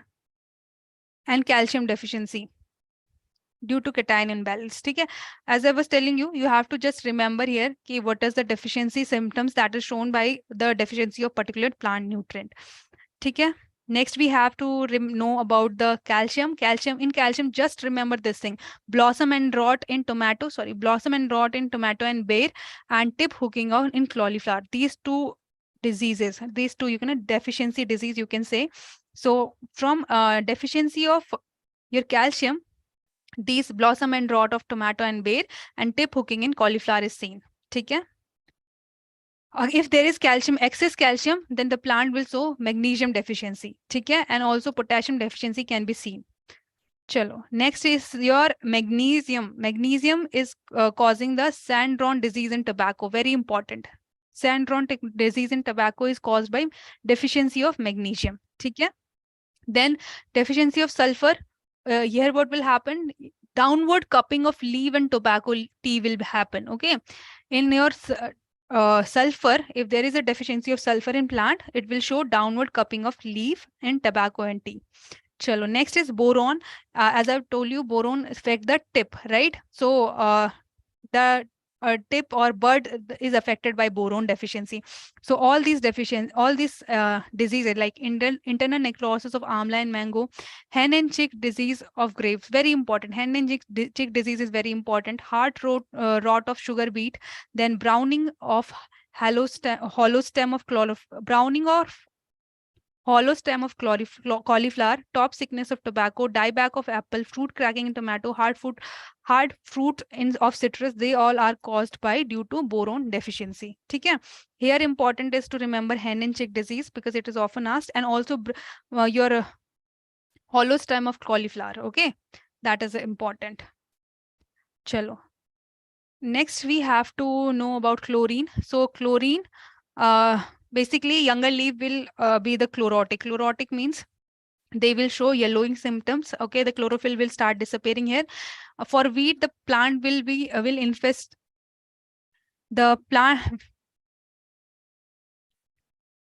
Okay, so basically here you have to remember that if there is a chlorine deficiency, the plant younger leaf will start showing chlorotic symptoms, means the chlorophyll will start disappearing here. Then for copper, marginal leaf burning is there. Okay, in copper there is a marginal leaf burning. Chalo. For iron, it causes the leaf blanching in sugarcane and ivory wheat in paddy. Just know the name of these diseases, deficiency diseases. That's enough for you. Then magnesium Mars disease in pea. Okay. Next is molybdenum. Molybdenum, important. Whip-tail disease and browning in cauliflower. Very important. This is often asked regarding, deficiency. Whip-tail disease and browning in cauliflower is due to molybdenum deficiency. Very important. Chalo. Next is your zinc. So white, very important. White bud of maize. White bud of maize is due to zinc deficiency. This you have to remember. Okay. Then we have nickel. So nickel, significant nickel deficiency will display visual symptom typically in old leaf of the plant. So mostly whole leaf is chlorosis accompanied by necrotic tip leaf. So don't, if there is no significant disease written there, you can leave that element. You can read that plant nutrient, but if there is a significant deficiency disease related to that particular plant nutrient, so that is important for your exam. Okay? Chalo. Next is your manure and fertilizer. So basically, now we have to discuss regarding your fertilizer and manure. So if we talk about origin, so plant, your manures are plant and animal origin, while your fertilizer are chemical or synthesized in nature. Okay? So from all those fertilizer that we are getting from plant or animal, waste, or we can say from the plant and animal tissue, that is your manure. And all the chemical fertilizer that are being synthesized in the factory is your fertilizer. Okay? Chemical fertilizer. Now you can just note the difference here. ठीक है, आप इनको पढ़ सकते हो, and they're easy to understand. I don't think there's much to explain it here. So take the screenshot of the table or just go through this PPT once. So simple thing is here that manure is derived from the plant or origin, animal, while the fertilizer are chemically synthesized or manufactured. Now, if we classify this manures, so manures can be classified as bulky organic manure and concentrated organic manure. So your bulky can be divided into two groups, that is FYM and green manure. So what is FYM? Basically, all your, poultry manure, all your pig manure, all the compost, night soil, the compost that you're getting from the livestock, that is the FYM. Why they are called bulky? Because they are required in very large amount. Okay? If you will apply 1 to 2 kg of FYM in your 1 hectare field, it is not going to help you. Okay? Like for example, we apply 50 kg urea bag in 1 hectare. but 50 kg of FYM is not going to meet your nutrient requirement like your 50 kg urea. Okay. So then we have green manure. Green manure is basically of two type, in situ and ex situ. In situ means when we are growing the crop in the field and then we are incorporating into the soil like your cowpea, dhancha, barseem. And ex situ means when we are harvesting this green manure from other areas or other plants and then we are taking them to the field. Okay, where we are like for example neem. If there is a forest where there is a neem, so what you can do, you can go there and you can collect the neem green manure and you can apply that into your field. That is your XC2. Okay. Then we have concentrated organic manure. Now, difference here is concentrated, the quantity required in the concentrated organic manure is less as compared to the bulky organic manure. Okay? So it can be your plant origin, animal origin again.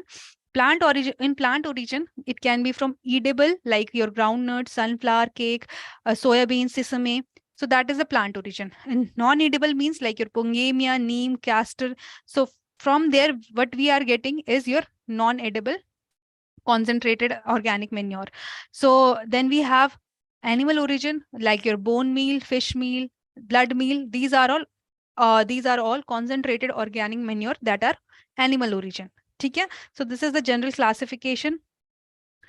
Now you have to know about the three terminology, that is straight fertilizer, complex fertilizer, and mixed fertilizer. What is the difference here? Straight fertilizer have only one primary nutrient, like your urea. Okay, it supply only nitrogen. Similarly, your potassium chloride, it will supply only potassium. But complex fertilizer will have combination of 2 to 3 primary plant nutrient. Okay? Like your diammonium phosphate. Diammonium phosphate will supply nitrogen as well as phosphorus. Okay? So, and next is our mixed fertilizer. So they are mixture of your straight fertilizer where we are getting mixture of all nutrient like your NPK fertilizer, like that contain your nitrogen also, phosphorus also, potassium also. This is a mixed fertilizer. So that is the simple difference here which you have to know. Okay? Now, based on the nutrient that is present, it is nitrogenous fertilizer if it is providing nitrogen to us. That is phosphatic if it is providing phosphorus. Okay? Potassic it is if it is providing potassium to us, and complex means if it is providing more than more than two fertilizer. That is your complex fertilizer. So nitrogenous is like your urea. Phosphatic is like your DAP, diammonium phosphate. Potassic is like your KCl, and complex is like your complex example like your diammonium phosphate. Like okay, diammonium phosphate is DAP. Okay, so I cannot recall the example of the complex fertilizer for now, but there is a classic example which is also known as Kisan Khad. Okay, now this is the homework for you. Just uh, just go and search Kisan Khad. What is the chemical name of this Kisan Khad? Okay, I think it is CACN or something like that. Just know about this Kisan Khad. Okay, it is important. Chalo. Next we have to discuss regarding biofertilizer. So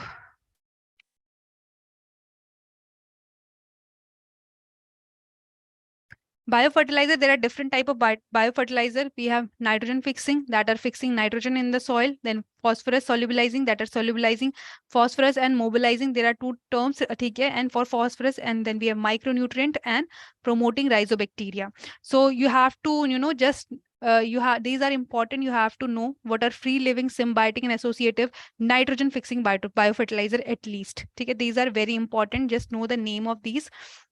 That's it. And biofertilizer, as I've already told you yesterday also, these are the living organisms which are solubilizing nutrient and providing it to the plant. Okay, these are the biofertilizers. Next we have is vermicompost. Vermicompost is basically when we are making compost with the help of worms, especially your earthworms. That becomes your, yes, calcium ammonium nitrate. Very good, Adi. So calcium ammonium nitrate is the example of your mixed fertilizer, and it is also known as Kisan Khad. Okay, very good. So the example of your complex fertilizer will be calcium ammonium nitrate. Okay, chalo. Next, so vermicompost. So this is easy to remember that if composting is done with the help of earthworms, that is vermicompost. Now there is erosion. So we have erosion means process of removal of superficial layer of soil, that is known as erosion. Okay? We have two types, normal and accelerated erosion. Normal erosion means that is happening naturally. Accelerated means which is caused by man-made activities. The erosion which is accelerated due to man-made activity, that becomes your accelerated erosion. So erosion we can have through water. Okay, we have water erosion and wind erosion. Underwater erosion, we have to know sheet, rill, gully, slip, and stream bank erosion. And under wind, we have saltation, suspension, and surface creep. What is the difference here? So in splash erosion, due to the splashes of raindrops, this particle, this particle separate from the soil, and this cause erosion. That is known as splash erosion when raindrop hit bare soil. ठीक है. Now sheet erosion is the removal of soil thin layer. ठीक है. In sheet, a thin layer of soil is being removed, that is sheet erosion. Rill erosion is basically, as you can see in the picture, it is, rain is a shallow, it is a shallow drainage line. You can see here shallow drainage line is being formed. So that is known as rill erosion. Okay? And your rill erosion afterward forms the gully erosion. You can see a big, big stream is being formed. So this is the worst case of rill erosion. When the rill erosion is in excess, it can form your gully erosion. Okay? Chalo. Next is your water erosion. Next is your slip erosion. You can see this layer has been slipped here. So that is why it is known as slip erosion. And stream bank erosion is basically the erosion that is happening due to bank, river banks. This water is also carrying some particle of soil with it. So that is your stream bank erosion. Okay? So under your wind erosion, see, we have surface creep. Surface creep means your through wind, your soil particle will creep, they will crawl on the surface, and this will cause erosion. What is saltation? Through your wind, they will move like this. They will jump from here to here through with the help of wind. Okay? That is saltation. Then suspension is basically when the soil particle which are very light in weight, due to wind they suspend in wind. They are suspended in wind and they are taken to the other place. Okay? That is the suspension. So these are the three types of wind erosion. Next we have to discuss your soil and water conservation techniques. So here we have agronomic measure and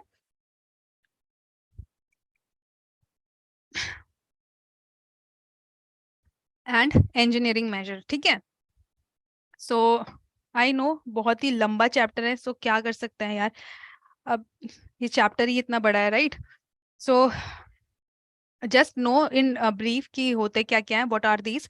So these are the all agronomic measure. Agronomic measures means where we are manipulating some, normal practices that we are doing in soil. We are manipulating that forms your agronomic measures. And engineering measures means when we are constructing something. Okay, agronomic measure is done mostly when the slope is less than 2%, and engineering measure is done when slope is more than 2%. Okay, so that's the difference here. So these are the list of things that are under these measures. So summer plowing, ridge and furrow, plowing across the slope, vegetative barrier, intercropping, crop rotation, these are all agronomic measures. Okay? So then we have other, that is contour farming. Contour farming means when we are doing farming in the contour, that is one of the measure, and it is recommended for range 2 to 7%. See, I have already told you agronomic measure is for less than 2%. So as the slope start increasing, the effectiveness of this contour plowing is also start decreasing, because it is not suitable for much slopy land. Okay? Then strip cropping.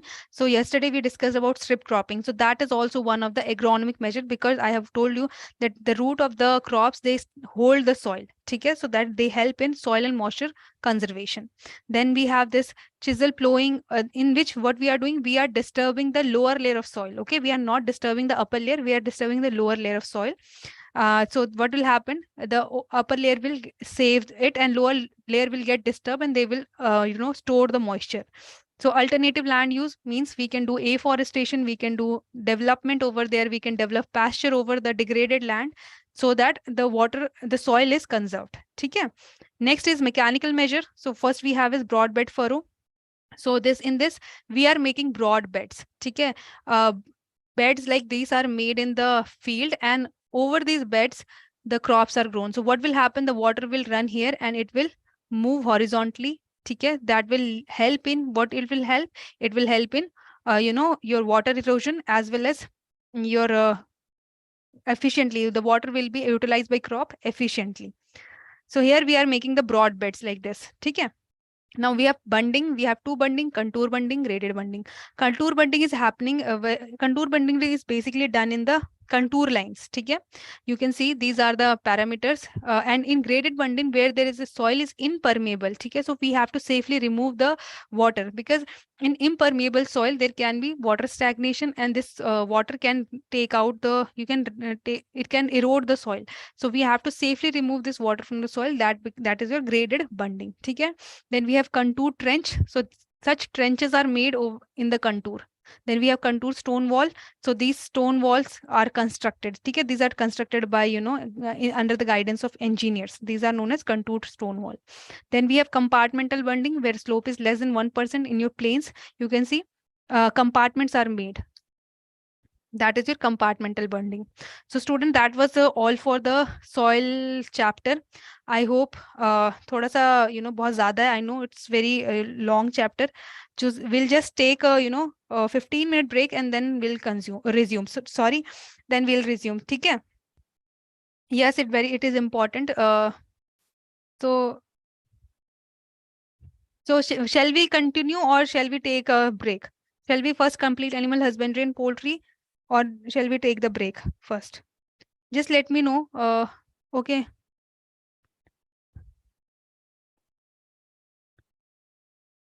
So see student,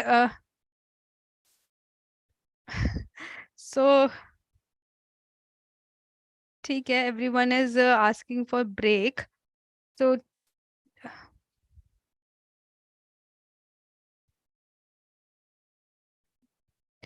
see, we have just covered your one chapter. Still there are five chapters that are left, and under your animal husbandry, and I think your this plantation and horticulture, that is also a very long chapter. So chalo, let's take a break, 15-minute break here, and then we'll cover that. ठीक है? चलो. After 15 minutes, we'll resume the class.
So students, the break is over.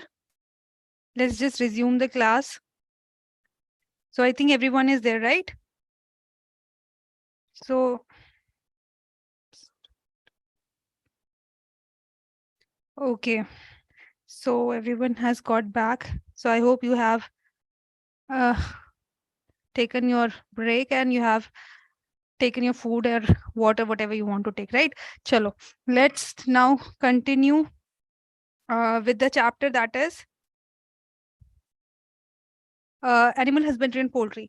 So Rishabh, did you mail Rishabh saying that I'm trying to call EduTap? So Rishabh, I just wanted to ask you, did you mail regarding this or at hello@edutap.co.in? So Rishabh, if you have mailed, just let me know. Just let me know regarding this. Okay, I'll try to solve your query. I'll try to solve this issue. So just let me know. Chalo, now let's start this session with the chapter Animal Husbandry and Poultry. So Mohit, Deepak, my voice and screen is clear on YouTube as well, right? So just let me know, is there any technical issue, because someone is Inspire is saying that there is some technical issue.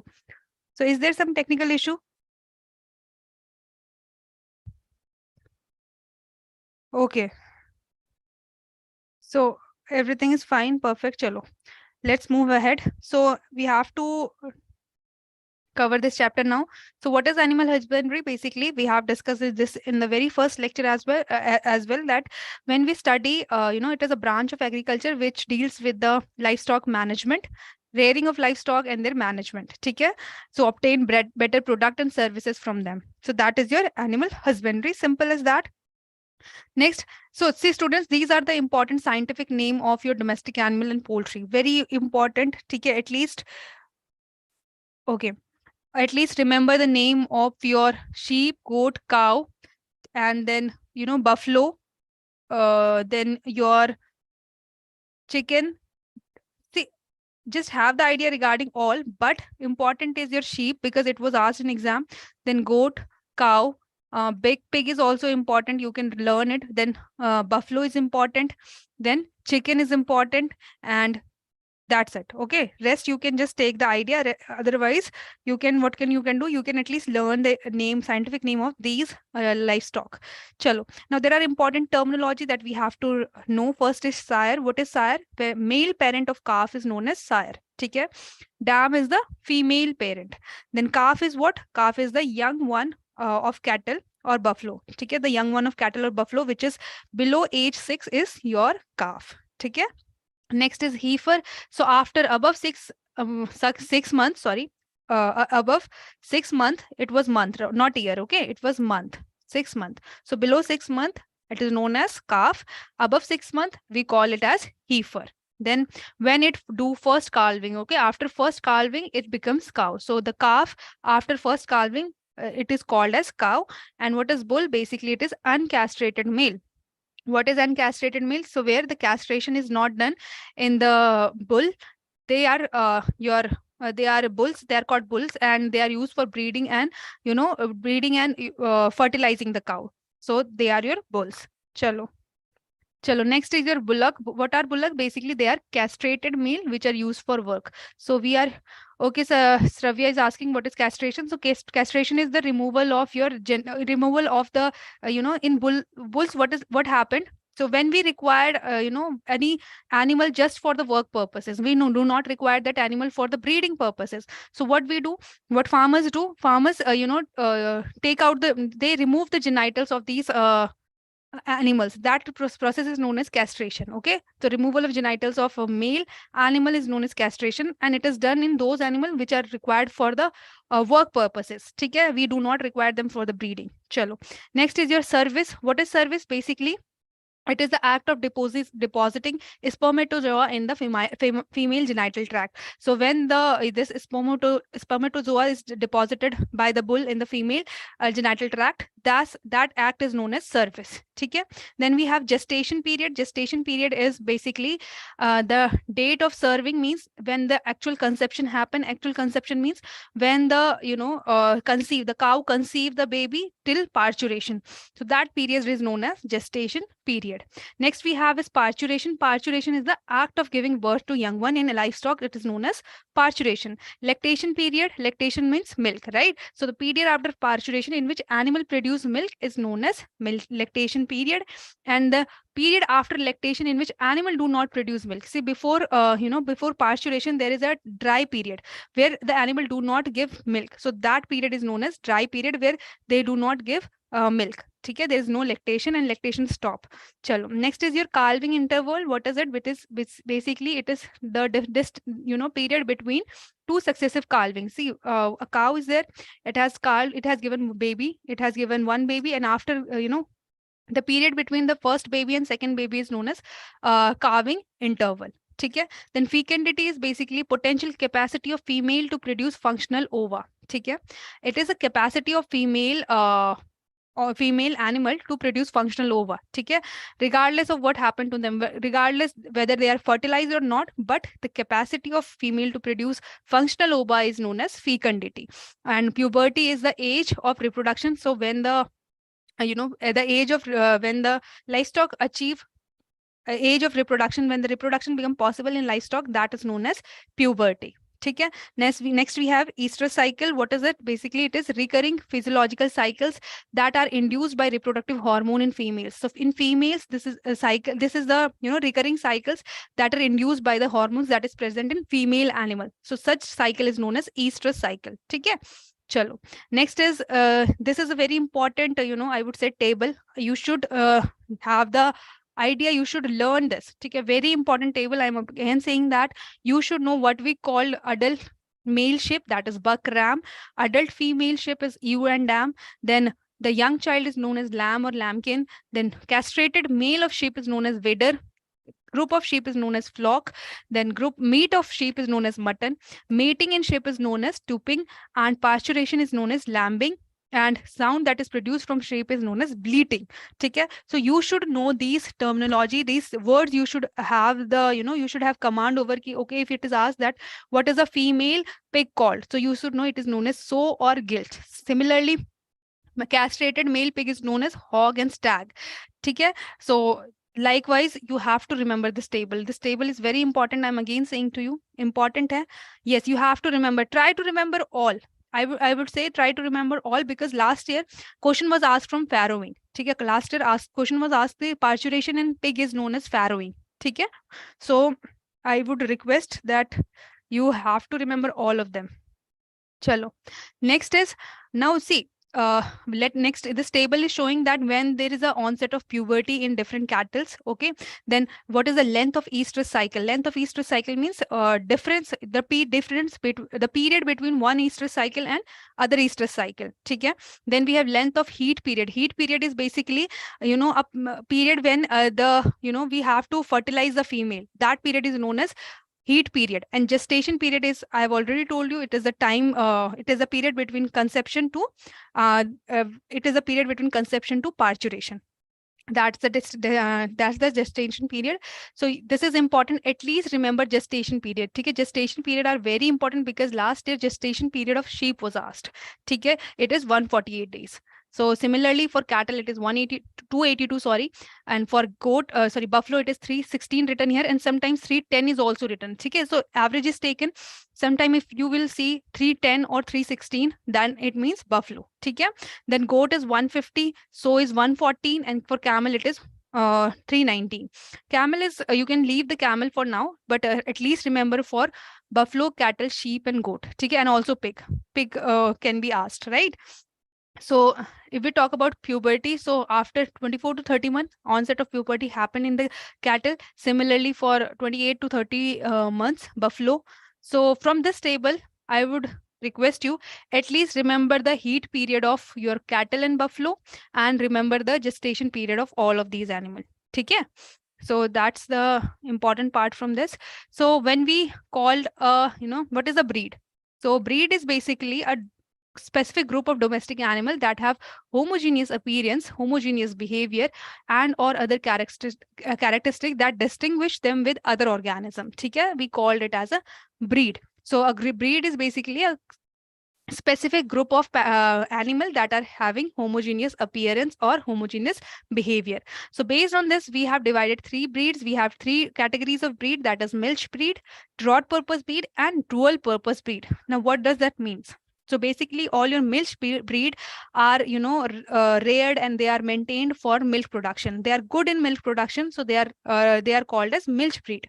So dual purpose breed are good for they are average, they are average in milk production, and they are, good for work. So that is dual purpose breed, which have average milk yielder, and the male are very useful for work. Then your broad purpose is that here the cows are poor yielder, but the male are good for work. Okay, based on the whether a particular breed is good for milking purpose or for work purpose. Based on that, these three categories has been made. Now you have to remember examples. So Sahiwal, Red Sindhi, Gate, Deoni, these are the milch breed, while your Amrit Mahal, Halikar, these are the broad purpose breed, and Ongol, Haryana, these all are the example of dual purpose breed.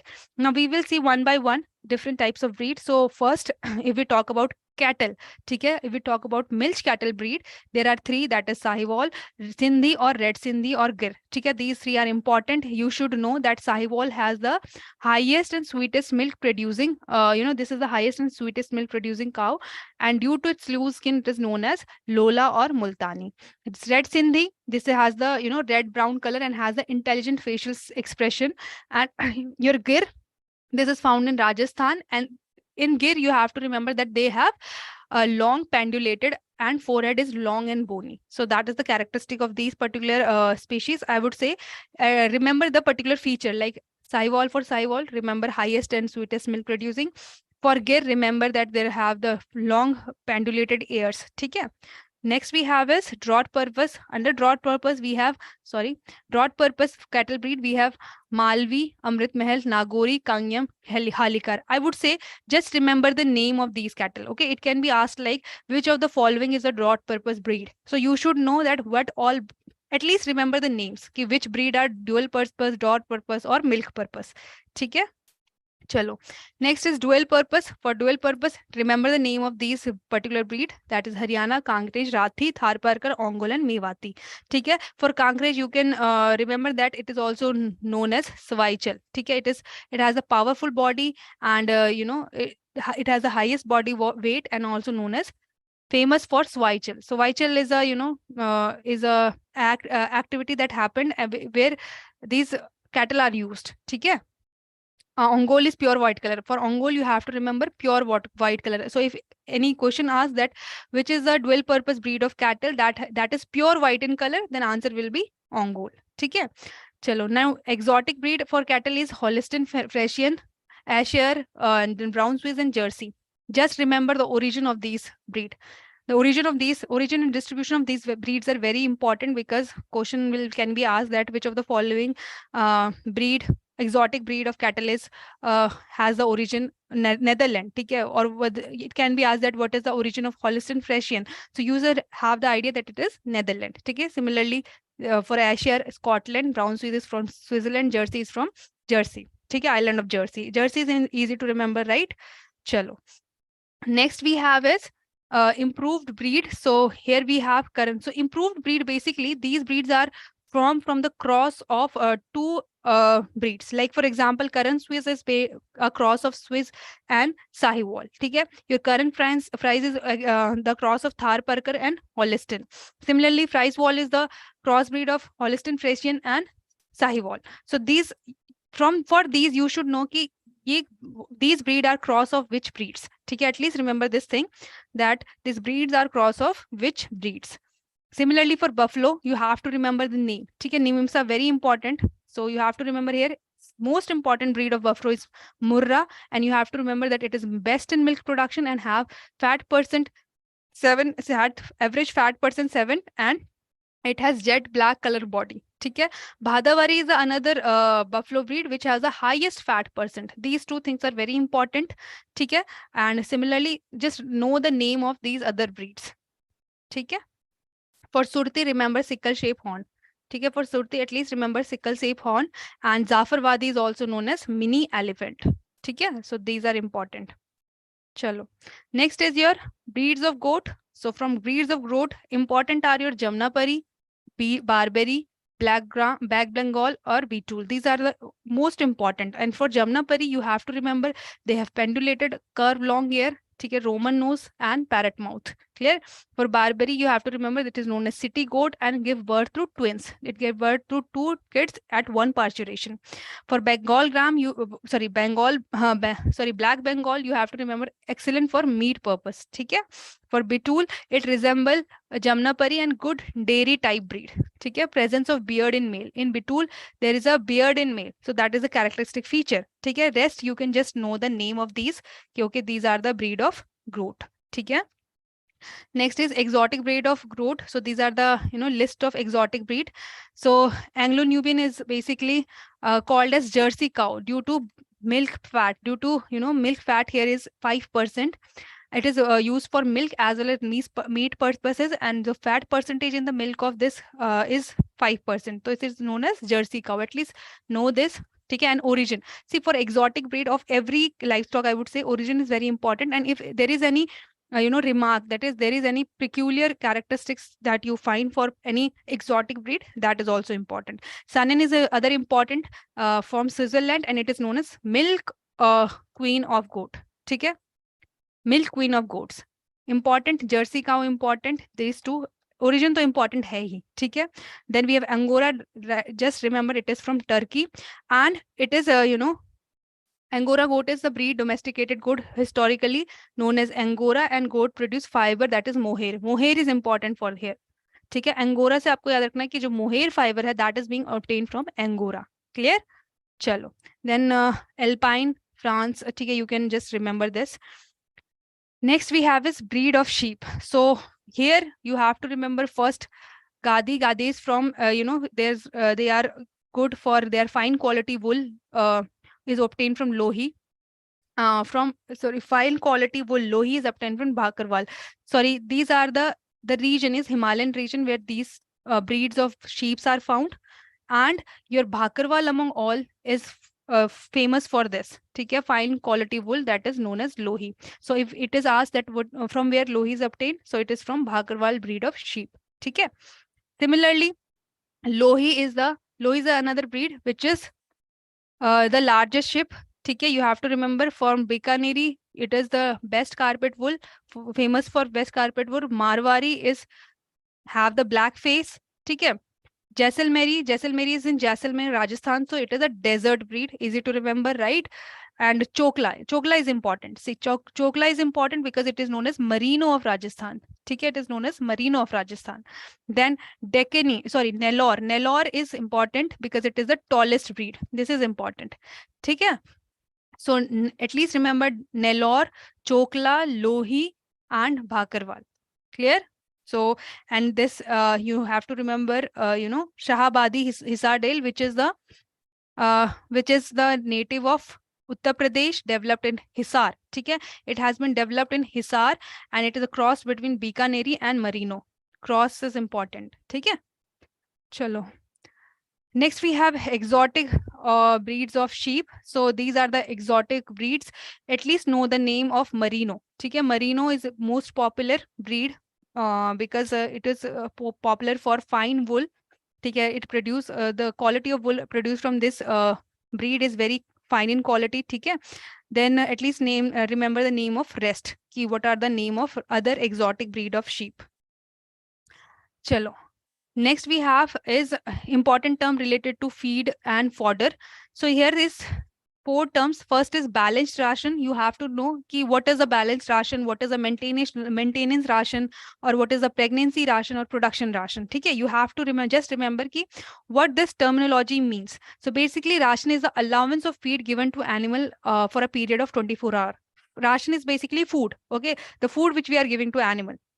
So like you have like you people have a diet for 24 hours, okay? So that is your ration. Similarly for animals which we follow is called ration, okay?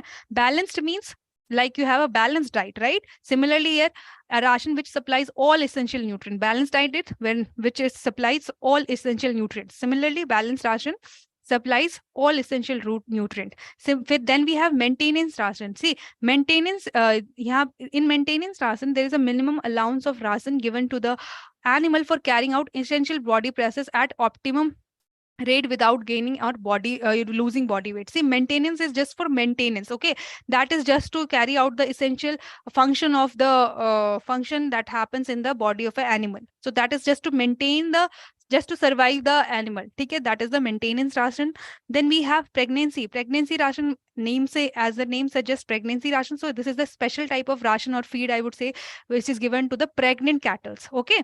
Then we have production. In production, see, if we want to increase the production, like if we want to increase the production of milk, meat, and for that purpose, if we are giving special kind of ration to the cattle, that is known as production ration. Like your milk, meat, wool production is for that. If we are getting additional allowance to the allowance or additional ration or feed to the livestock, that is your production ration. Clear? So it is simple to remember, right? So feed and fodder can be divided into 4 categories, that is roughage, concentrates, feed additive, and feed supplement and feed additive. Now what are this? Let me tell you. So basically roughage, we have concentrate, feed supplements, and feed additives. Chalo. What is roughage? Basically, you have to just remember for roughage, that is a feed stuff which contain more than 18% crude fiber and less than 60% total digestible nutrients. Very important. Remember this. In roughage, there is a more than 18% crude fiber and less than 60% total digestible nutrient, TDN. ठीक है? इतना आपको roughage के लिए याद रखना है. For concentrate, remember that there is less than 18% crude fiber and more than 60% total digestible nutrients. ठीक है? This is for concentrate.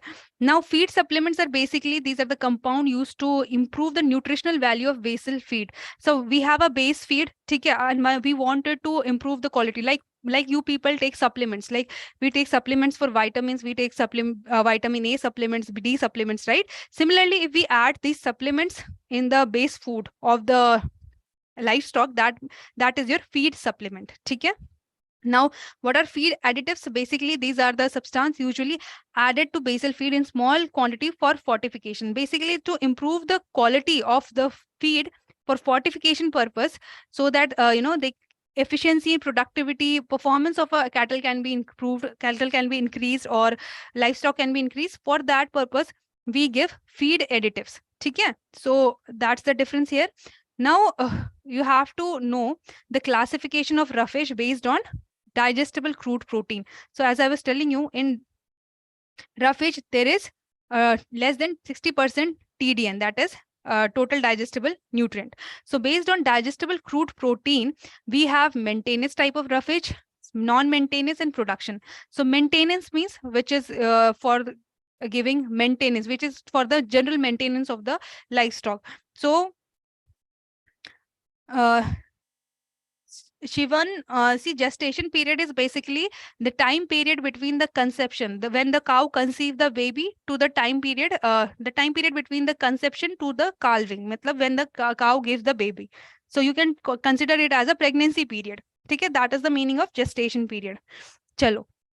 Now, example of maintenance type is your green maize, then non-maintenance is straw, and production is for Berseem lucerne. See, production means we have to increase the production of milk. For that, we give Berseem lucerne. Non-maintenance means they are, they are not, they are just used to add biomass. पेट भरने के लिए just ये दिया जाता है. That is straw. ठीक है? Next, we have maintenance type, which is green maize. Chalo. Next, classification of roughage based on amount of moisture that is present. So green succulent roughage and dry roughage. We have two type of roughage. In green succulent means green fodder that we are giving. Okay? Your root crop, silage, your cultivated crop, tree leaves, pasture. These are green succulent, which are green fodder which we are providing to the livestock. Then we have dry roughage, which is your straw, hay. These are the dry roughage that we are providing to the cattle. Okay.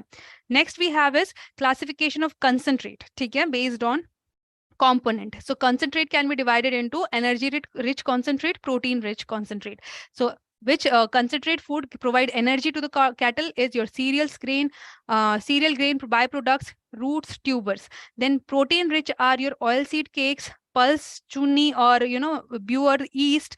Animal origin is fish meal, meat meal, or bone meal. Similarly, talking about classification of feed supplements based on component it provides is vitamin supplement and mineral supplement. Okay. Likewise, for vitamin it is Rovi mix, and for mineral it is mini mix, and so on. So these are the general classification. And see, though the question have not been asked from this part, but still I would say just have the idea regarding this classification. Okay, basic idea you should know.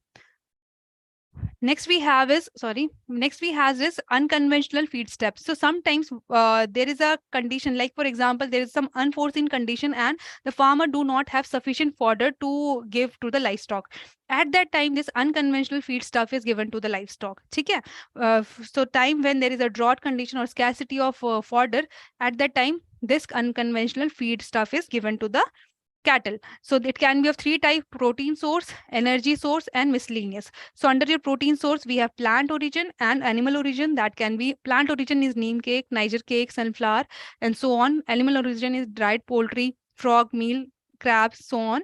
And in energy, we have tamarind seed powder, then sal seed powder, and so miscellaneous is babul pod, sugarcane bagasse, sugarcane tops, sugarcane beet pulp. So these are the unconventional feed stuff which is given to the livestock. At least know what is unconventional feed stuff. What is the meaning of this word, unconventional feed stuff? Okay? Chalo. Next is colostrum. What is colostrum? Basically, it is a nutrient-rich fluid produced by female mammal immediately after giving birth. Okay? So colostrum is basically the milk that is produced by the female cattle after just giving birth to the baby. So it is loaded with the immune growth and tissue repair factor. So we know that this colostrum is rich in this rich in vitamins, and this is rich, very nutritive, you can say. You can say this is very nutritive fluid. That is why it is recommended that to baby this should be given, because it help in building the immunity. Okay, it is a complex biological fluid which help in development of immunity of newborn. So for development of immunity in the newborn, this colostrum is provided. Okay, so that is the colostrum is basically milk which is which the mammal gives just after the giving birth to the child. Chalo. Next, very important table from here. At least remember fat percentage. See here, this is the composition of milk. So you have to remember the fat percentage of cow and buffalo. You can see buffalo have the more fat percentage, that is 7.38, and for cow it is 4.14. Okay? And if we talk about lactose is in cow it is 4.96, and in buffalo it is 5.48. Okay? See, SNF is also important. Buffalo is 9.86, cow is 9.25. Okay, so that's it. If you can remember the water content as well. So see here the water content is more because the fat is less. For buffalo, water content is less because fat is more. Okay, इस तरीके से you can learn this. At least remember for cow and buffalo. Chalo. Now, breeding in livestock can be done through two methods, that is artificial insemination. So basically, artificial insemination is a technique in which the semen, okay, in which semen that is collected from the male livestock is deposited in the female genital tract through artificial means. Okay? So that is the artificial insemination. Then next we have embryo transfer technology. So here the fertilized eggs embryo are removed prior to their implantation in the donor and transfer to the reproductive tract of the surrogate cattle. So here it is a kind of surrogacy in which embryo that has been removed from the donor, which is in where the egg and sperm has fertilized, and this embryo has been taken and it is transferred to the surrogate mother, or that is the recipient cattle. So these two are the technique of breeding. At least artificial insemination is very important. You should know. Okay, what is artificial insemination? Clear? Chalo. Next is poultry. So what is poultry basically? all your domestic fowl, including chicken, turkey, geese, duck, they are raised for meat and egg production.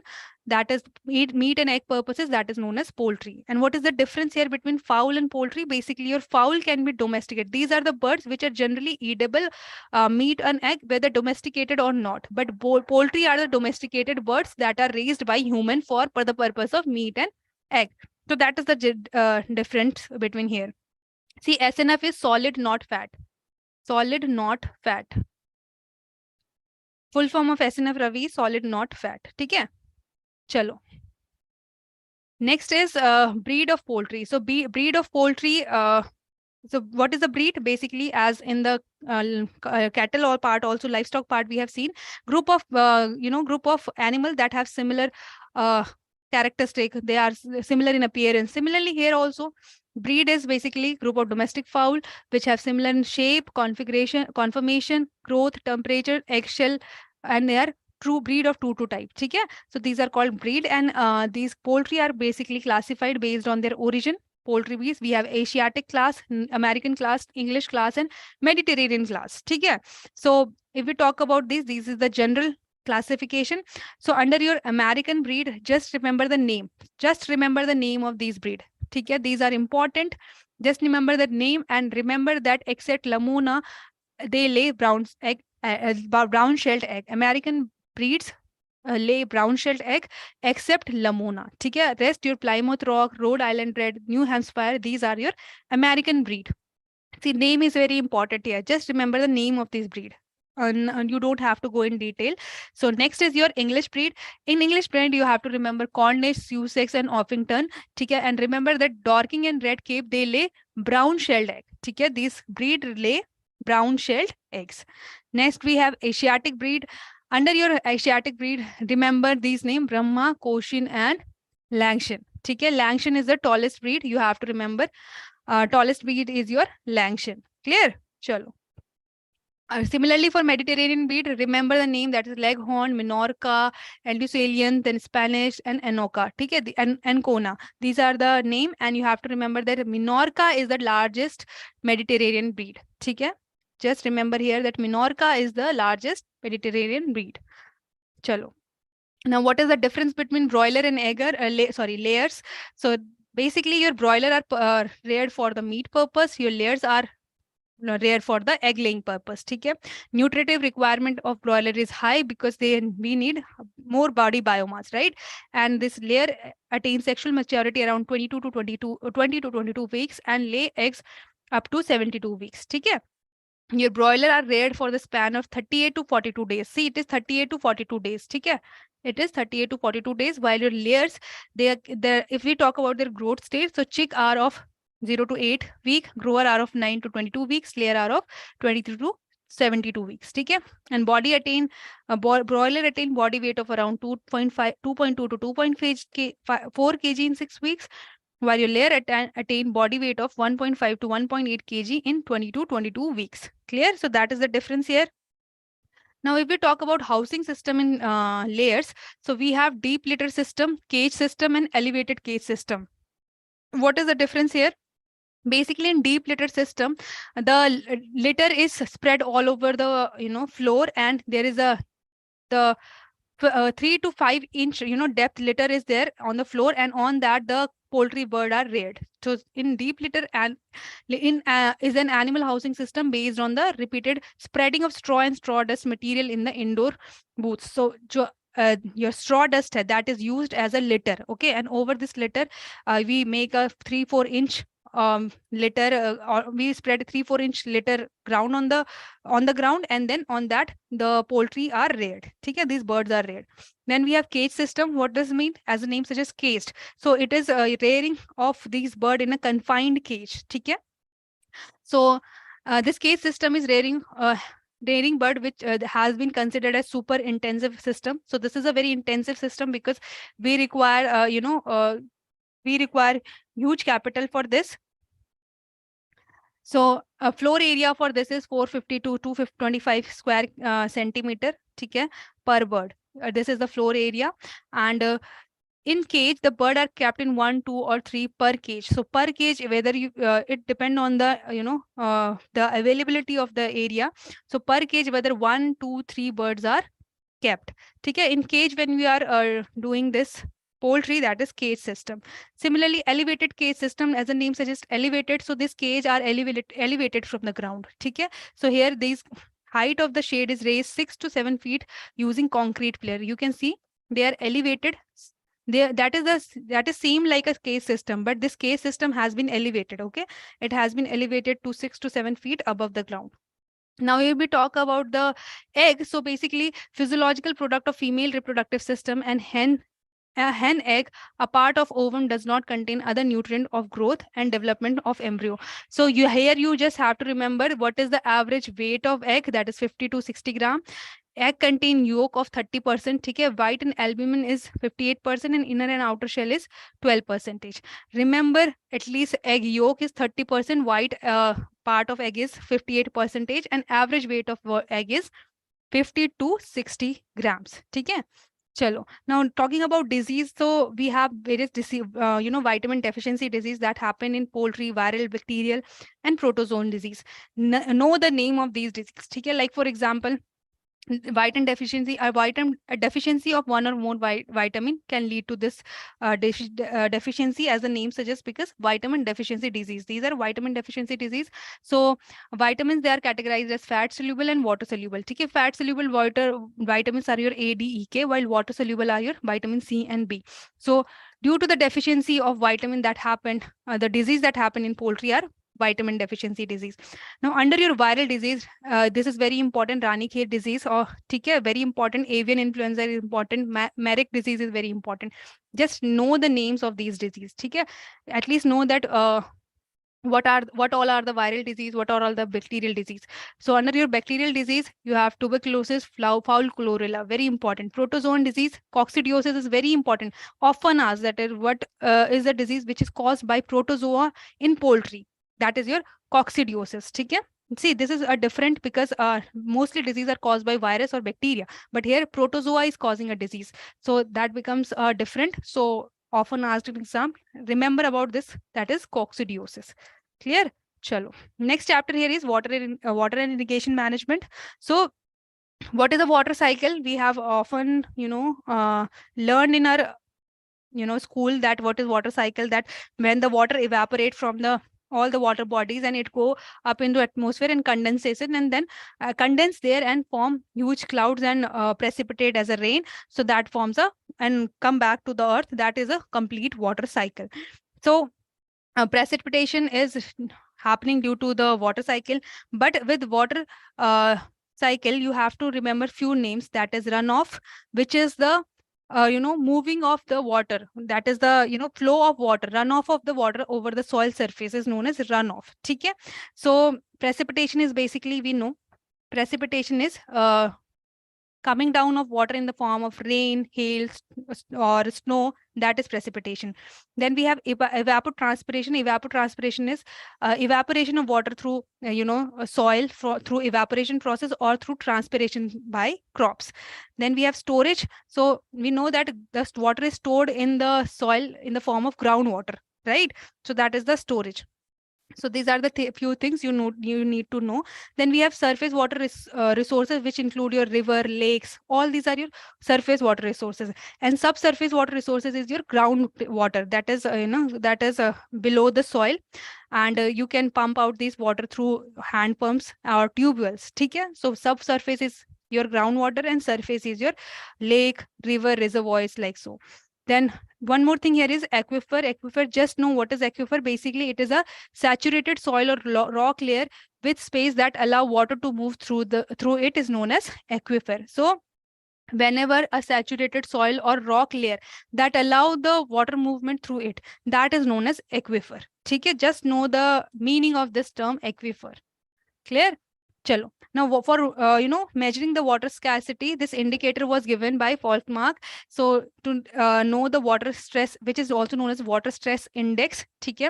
So if renewable water in the country is less than 7 17,000 per meter cube per year, then this is called as the water stress. This country is under the water stress. Okay, if it is below 1,000 meter cube, then there is a water scarcity. Okay, that is known as it.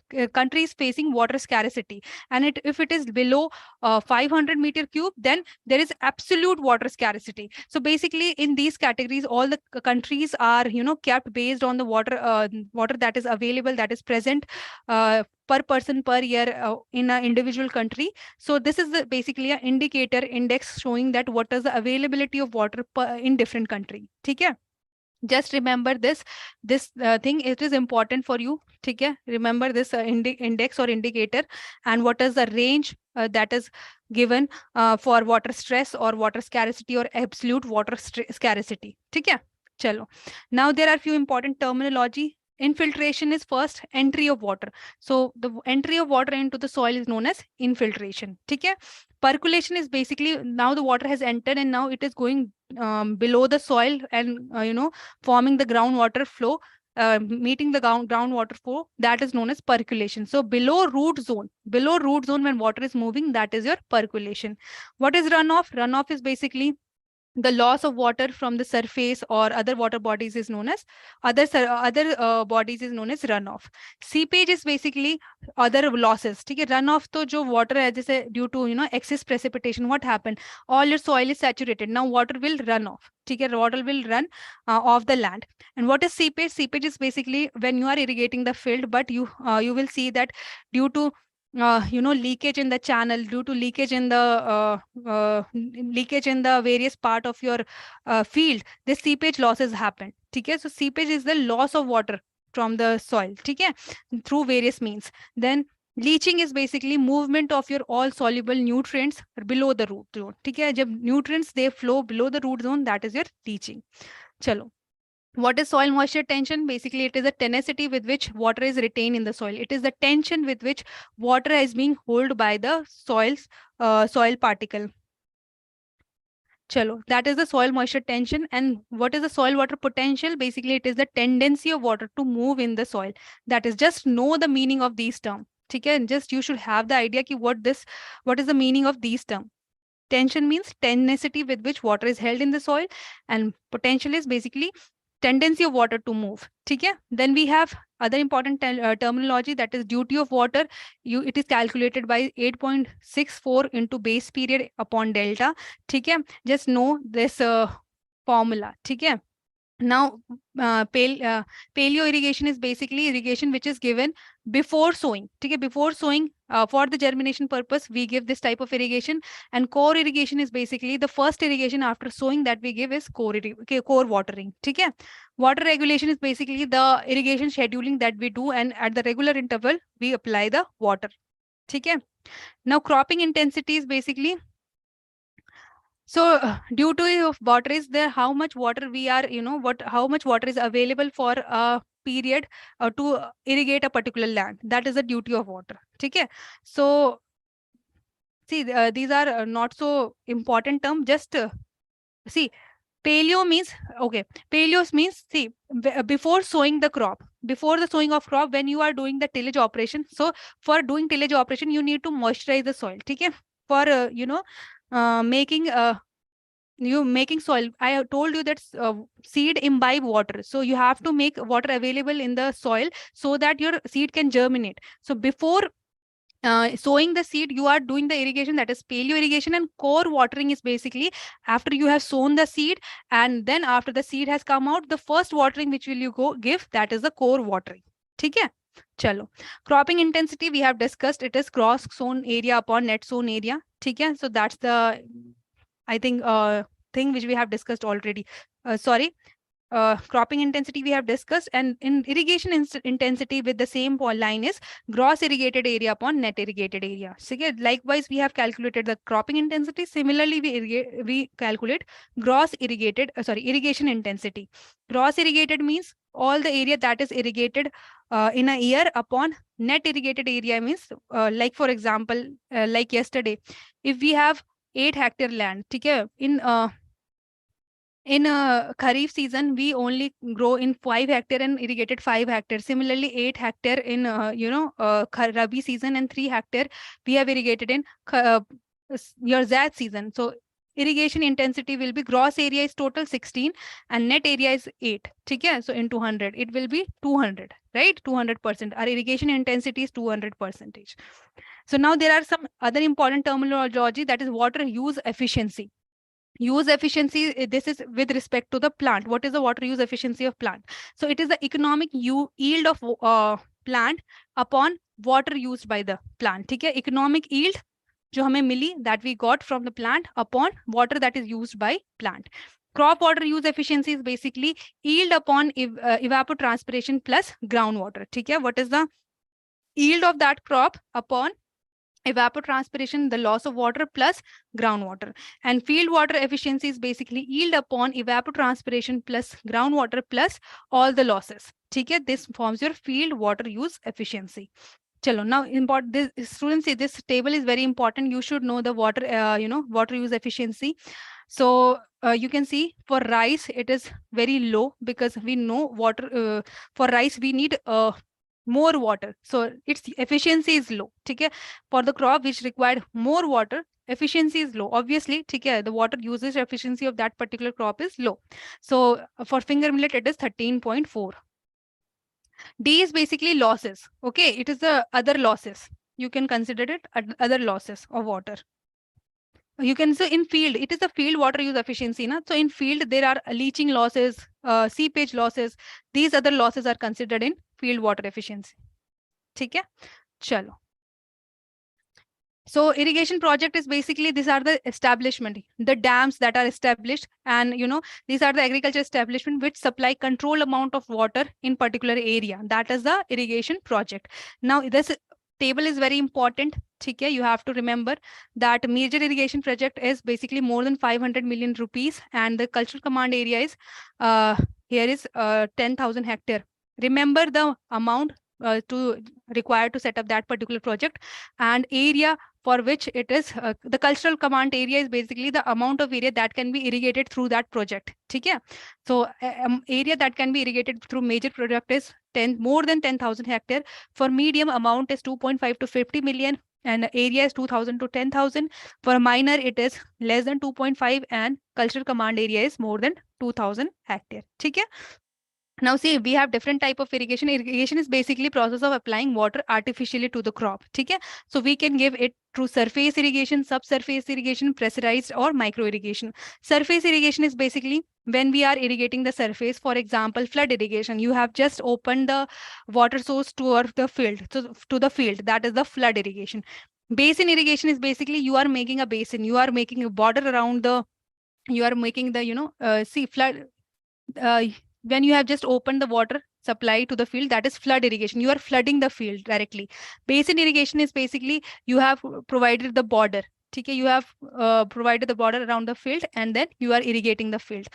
A border is basically you are making small compartments. Okay, so small compartments, and bordering these compartments, and first you are covering this, then this, then this, then this, and so on. Likewise, if you irrigate, that is border irrigation.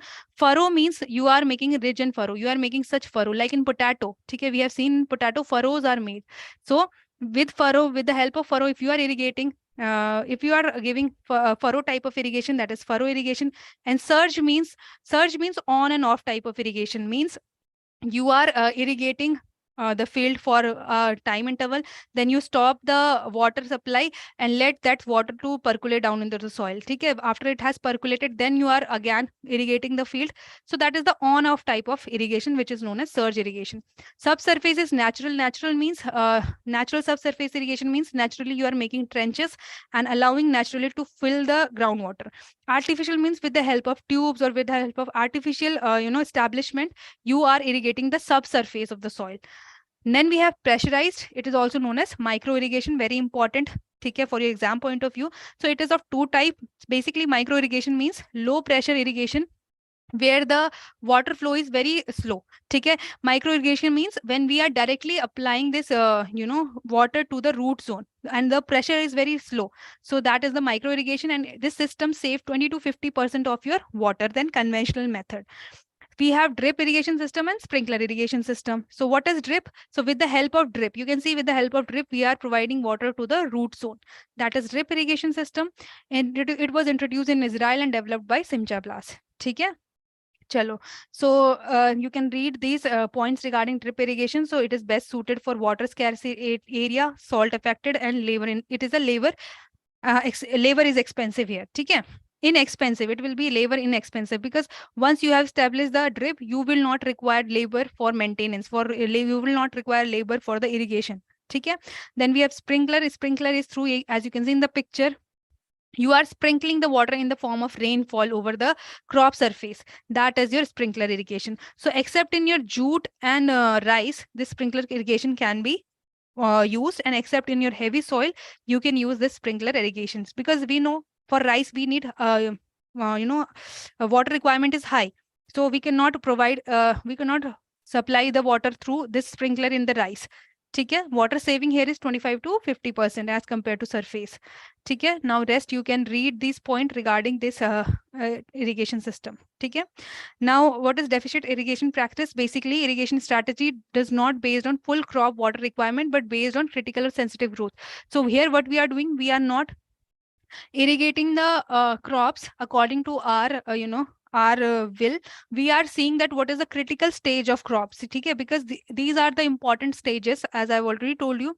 In these stages the crop require maximum water. Okay, we need to supply the irrigation in these stages. They are known as critical water stages. Okay.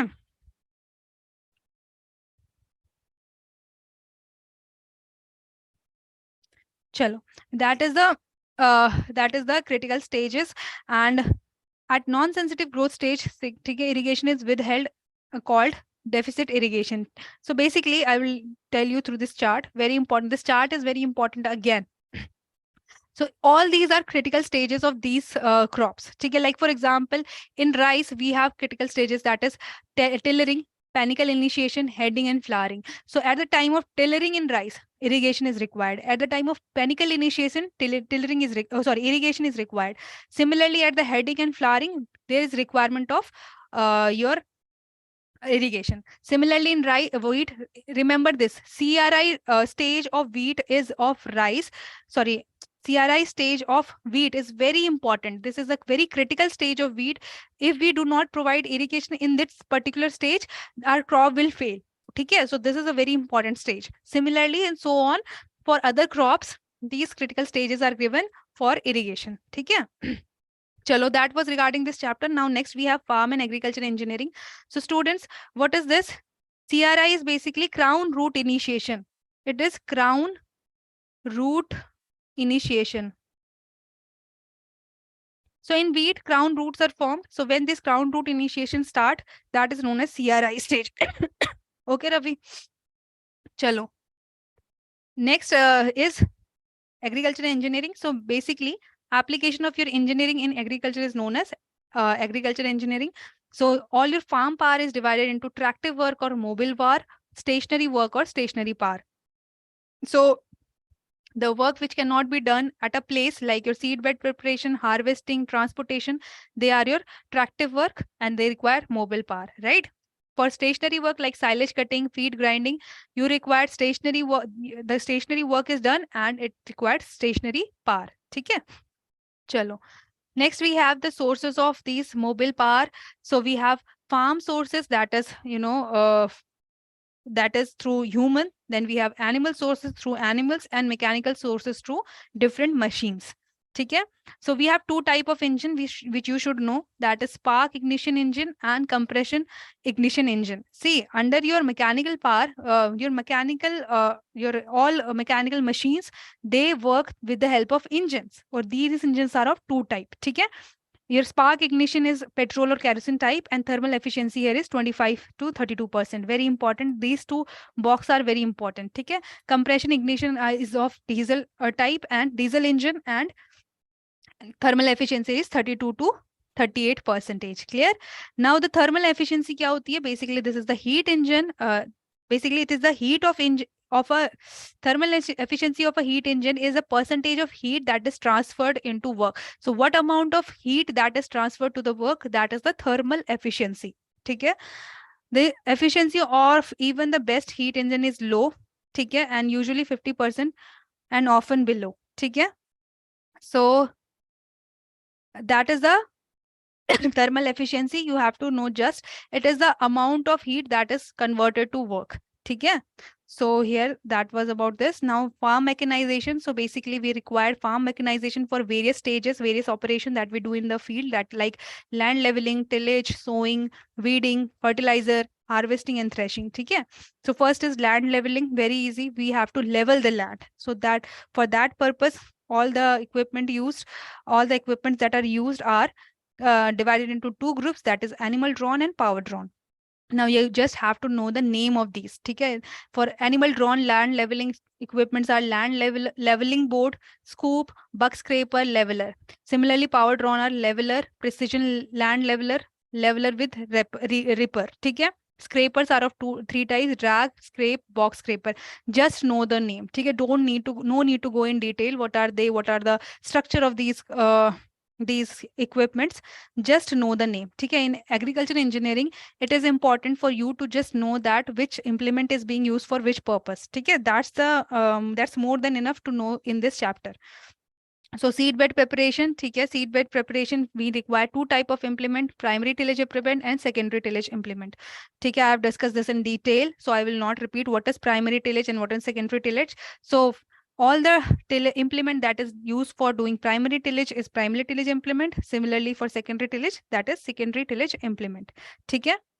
So now your primary tillage implement can be animal drawn, tractor drawn. So here it is indigenous plow or moldboard plow. For tractor drawn, it is a moldboard plow, disc plow, subsoil plow, chisel plow, and so on. Similarly, we have secondary tillage implement, mostly harrows. While tractor drawn, we have had other types of harrows, rotary tiller, and land packer. So these are the different type of primary and secondary implement. Now your plow can be divided into two, that is bullock drawn, that is indigenous, and tractor drawn. Your plowing can be done with the help of two source of power, that is bullock or tractor. In bullock, we have walking time and riding type. Similarly, in tractor, we have mounted or semi-mounted type tractors. Okay? So walking type is basically where the farmer walk behind the bullocks, and riding type is basically where the farmer ride on the this plow. So it has something like this surface that is attached to the bullock. On here, the farmer stand and then the bullock carry the farmer, and also the plowing is done in this way. Okay? So here, students, I would just like to let you know that just know the names. What are the primary tillage implement and secondary tillage implement? Okay? So moldboard plow is one of the primary tillage implement. Okay? We have discussed this. So available for animal power tiller and tractor operation. So it cut the furrow slide, lift it, invert and pulverize it. So just know that this is the primary tillage implement. Similarly, disc plow is the another primary tillage implement. Okay? So where moldboard plow cannot be used, such as in hard and dry soil, there we use the disc plow. Okay? Next, you have to I would say this is thoda sa jada, but if you can remember the disc angle and tilt angle of this disc plow. Okay? Though this was not asked, I think, previously in the exam, but if you can just remember what is the disc angle or tilt angle. Basically, tilt angle is the disc which is present here. What is the tilt angle? If we make a perpendicular here, so what is the angle that it's forming? It is forming with that perpendicular is your tilt angle, and the angle that is formed with the horizontal line. Okay, that is your disc angle. Okay, these are the two type of angle. So they have their own importance, but we don't need to go there in detail. So just remember, for disc plow, it is 42 to 45 degree. This angle, tilt angle, is 15 to 25 degree. Okay. Then another type of primary tillage implement is chisel plow. Okay. Also, this is useful for breaking hard layer in the soil. Then is subsoiler. Subsoiler is basically designed for breaking the subsoil or hard pan in the subsoil. You can see here it it go deep in the soil and then just disturb the subsoil of the subsoil layer of the soil, not the upper layer. ठीक है. So that is the subsoiler flow. This is also primary implement, and depth here is important, that is 40 to 100 centimeter. Then we have rotary flow. Rotary flow is basically where the primary and secondary tillage though both are done in a one go. Okay, that is rotary tillage, rotary flow. So that is also one of the type of primary implement. Okay, next we have harrow. So harrow is the secondary tillage implement, and based on the different part of the harrow, it is divided into different. It has given the different name like disc harrow, blade harrow, bodil, bodilla, ठीक है, spring tooth harrow, spike tooth harrow, सिर्फ गुंटका, then triangular harrow, zigzag or binda. These are the different names of harrow. ठीक है, just if you can remember, I would say just leave this because ये बहुत ज़्यादा detail है. Just know that harrow is the secondary tillage operation, tillage implement. ठीक है, which used to pulverize and smoothen the soil. So disc harrow is this. ठीक है, so here you can see disc are attached, so that is why it is known as disc harrow. ठीक है, so rotating disc, they have the rotating disc. Just I would say here, just name the just remember the name of these implements. ठीक है, single action disc harrow is one of the type of harrow. ठीक है, then we have double action disc harrow. ठीक है, basically in two trips we pulverize the whole land. That is why it is known as double action disc harrow. So I don't think this is, here you have to go in detail, just know the name. This is important, patela, because it is asked in exam. Basically, this is a wooden plank. As you can see, this is a wooden plank which is used to smoothen the soil. ठीक है, crushing the clod and smoothens the soil. Know the name, this patela. ठीक है. Then we have tillage implement. So basically for tillage purpose, for rice purpose, rice, we have this two type, rice, cage wheel and puddler. Just know the name. For rice, we use cage wheel and puddler. Okay? You can see this cage wheel looks like something like this, and your puddler looks something like this. So rotavator is other tillage implement. ठीक है, primary and secondary both tillage are happening with the help of this. Then for sowing we have seed drill and seed cum fertility drill. I have discussed this yesterday also, that for sowing the seed, these implements are being used. ठीक है. Then furrow opener is basically the they are different type of I would say part where that are used to open the furrow. ठीक है, just don't need to go there because it is thoda sa detail here. You have to just you can leave this, yeah, chodo. Then we have planters. ठीक है, planters क्या होते हैं? Basically where your seed drill cannot be, we can where the seed drill do not perform. Like for example, for big seeds like your potato, here you can see this is the potato planter. For there we use planters. ठीक है, seed drills में we use small seeds, while in planters we use big seeds like potato. ठीक है, चलो. Next we have is equipment used for intercultural operation like weeding, fertilizer application, plant protection. So just know the names, that khurpi, long weed handle weeder, cultivator. These are used for weeding purposes. For fertilizer, remember seed cum fertility drill, drip irrigation. This is used for fertilizer application. Drip irrigation will not be here. It will be fertigation that has happened through drip irrigation. Just leave it. ठीक है, plant protection is sprayer and duster. So you can see this is khurpi, which is shown in the picture, and this is the hand hoe. Okay, with the help of with the hand hoe means this is used for removing the weed from the soil. Okay, chalo. This is a wheel hoe. It has a wheel, and we can move it in on the field, and you can see through this the weeds are removed from the soil. And this is the cono weeder. This is the cono weeder, which is also used for another implement used for removing weeds. You can see this person is moving this cono weeder and removing the weeds. Okay. Then we have plant protection equipments, which can be your sprayer and duster. Sprayer means when we are spraying the chemical, that is sprayer is used. For dusting the chemical, duster are used. So sprayer are of two types based on volume of liquid handle and modern sprayer. So we have high volume spray. So there, this volume is 400 liter per hectare. So high volume spray required more volume of water. Okay, so यहाँ पे volume is 400 liter per hectare. Low volume spray required less water, that is 5 to 400 liter per hectare. And your ultra low, this is the low volume sprayer. Okay, and your ultra low volume, you can see this is the ultra low volume sprayer where the requirement is very less, that is less than 5 liter per hectare. Why? Because the droplet size is very small. ठीक है, and if the droplet size will be small, so what will happen? We require less water to irrigate the same area, right? Like for 1 hectare, we require less than 5 liter in ultra low volume spray. ठीक है, चलो. Modern sprayer are manually operated, engine operated, or aeroplane operated. These are the different. Like manually operated, we have hand atomizer. Through hand, you can spray. Then we have hand compression sprayer, which look like this. Just know the name of these, right? So you don't need to go in detail. Just know the name. Then we have knapsack sprayer and foot pedals operated sprayer. This is also a different type of sprayer. This is important. Knapsack sprayer is often asked. Okay, just remember this. This is a kind of sprayer. Then we have a rocker sprayer and power sprayer, other type of sprayers. Okay.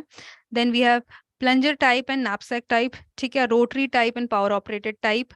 And then is the other operation which is known as harvesting. Harvesting is basically cutting, picking, plucking, digging, or removal of your economic part. Like for example, if this is wheat, you need grains, right? So removal of grain from the wheat is harvesting. Similarly, removal of fruit from the trees is harvesting. Picking of flowers is harvesting. So all these things, when we are removing the product that is of our use from the plant, that is known as harvesting. Okay, it can be done with the help of manually, with the help of sickle, which is this. Then it can be animal drawn, that is reaper is there. And then combined harvesting means here the harvesting and here the with the help of reaper only you can cut the plant. After that you have to in the second stage you have to remove the grain, but in combine you are cutting the plant as well as you are removing the grain. That is why it is known as combined harvester. Okay, so combined harvesting, in one operation you are reaping, threshing, and winnowing. These are done in one step. Reaping is basically cutting the plant, threshing is basically separation of seed, winnowing is basically removal of all the straw dust from the seed. So this is all done in one go. As you can see in the picture, this is a picture of combined harvester. So farm processing equipment. So for cutting the fodder, we have chaff cutter. For feed grinder, for grinding the feed for the cattle, this is used.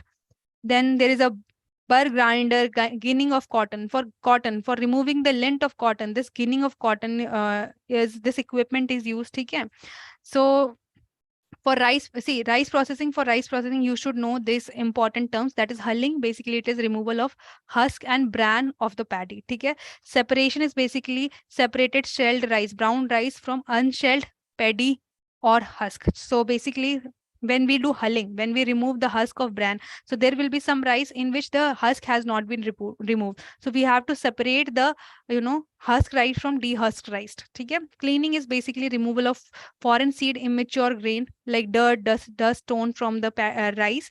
Then drying is the removal of moisture. Okay, for this hulling, huller is used. For separation, paddy separator is used. For cleaning, paddy cleaner is used. Drying, paddy dryer is used. That's it. Okay, that's the thing here.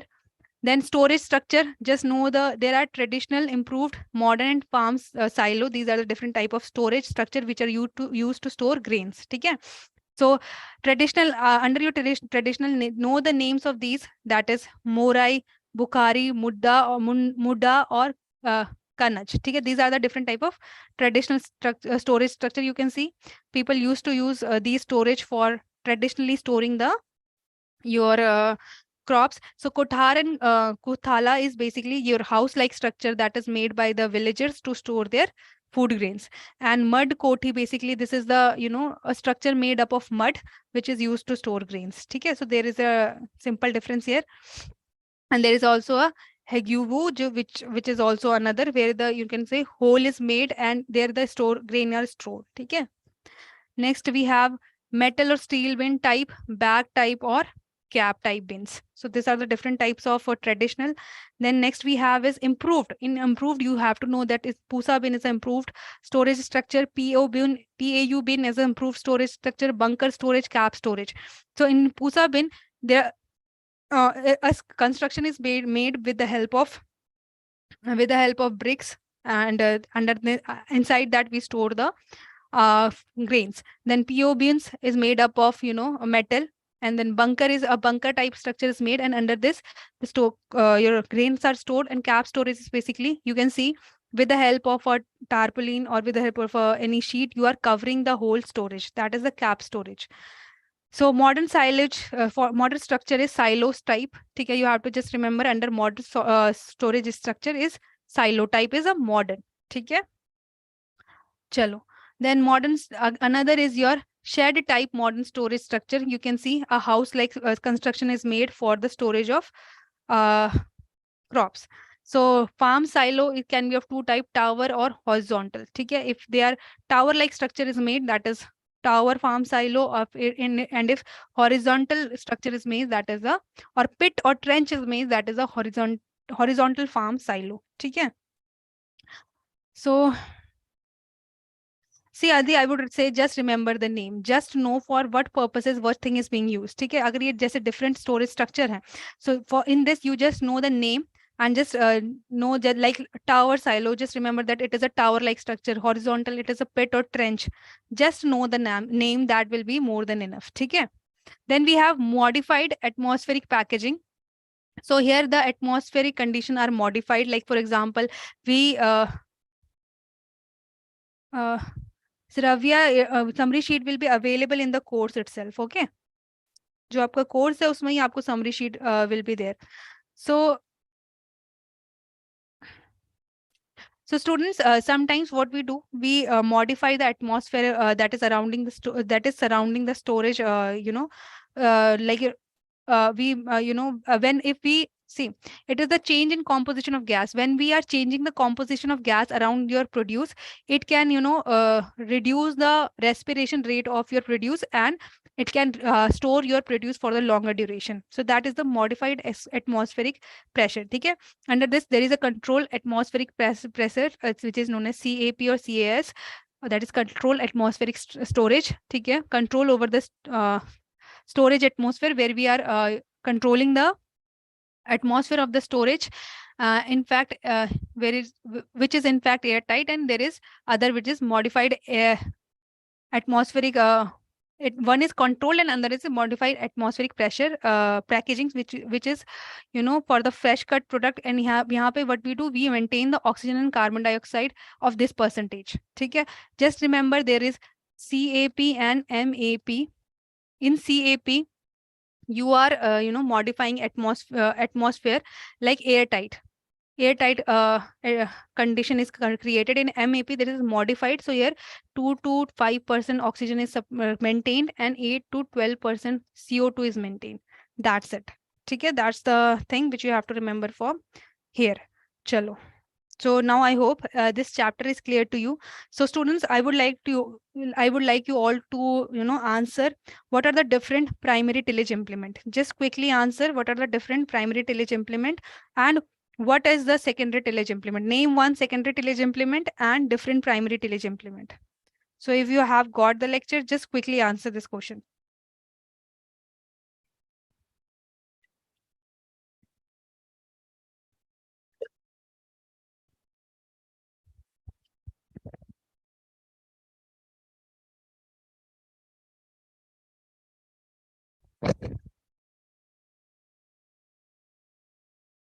Yes, Adi, only basic detail will be enough for this chapter. So yes, good Mohit, Manas. So your plow, your mold bowl plow, disc plow, these are your primary tillage implement, right? And secondary is your harrow. Very good, Mohit. Chalo. So that means you have understood the lecture. Chalo, ठीक है. Next chapter is plantation and horticulture crop. So let's start this chapter. Okay. So what is horticulture basically? Hortus means garden, culture means cultivation. So this is the, very good Chandrika.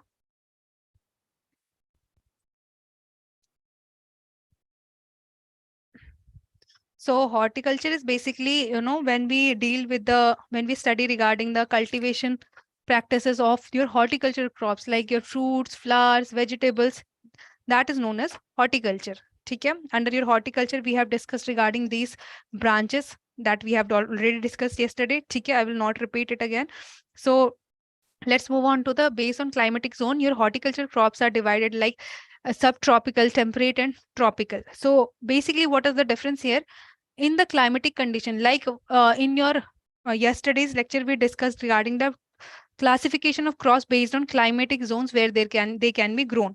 Similarly, here also these are the climatic condition where different horticulture crops can be grown. So it is subtropical, temperate, and tropical. Okay, chalo. So temperate zone crops are basically those crops which are these are the horticultural crops which are grown successfully in the low temperature area. Okay. Example here are apple, almond, peach. So these are the all example of temperate crop zone. Subtropical is basically which are grown in subtropical region, means where there is a no matlab condition is not too cold, not too high. There is a moderate condition. Example here is fruit, citrus, jackfruit, peach, mango. Okay. Similarly, tropical zone fruits are those are found in the hot condition, that is tropical zone, like your mango. Okay. Mango, banana, sapota. These are the example of your tropical zone crops. Okay. Here you just need to know the examples. You just need to know the different example of these different types of classification. Now, based on fruit morphology, we have simple, multiple, aggregate fruit, and this for simple is further divided into fleshy and dry, and fleshy is divided into drupe, pome, berry, and dry is divided into dehiscent, indehiscent, schizocarpic. Okay.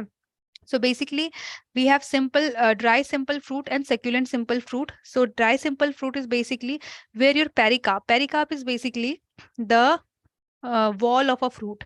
Okay, that is not distinguished into three layers. So wall is divided into three layers, that is mesocarp, endocarp, and exocarp.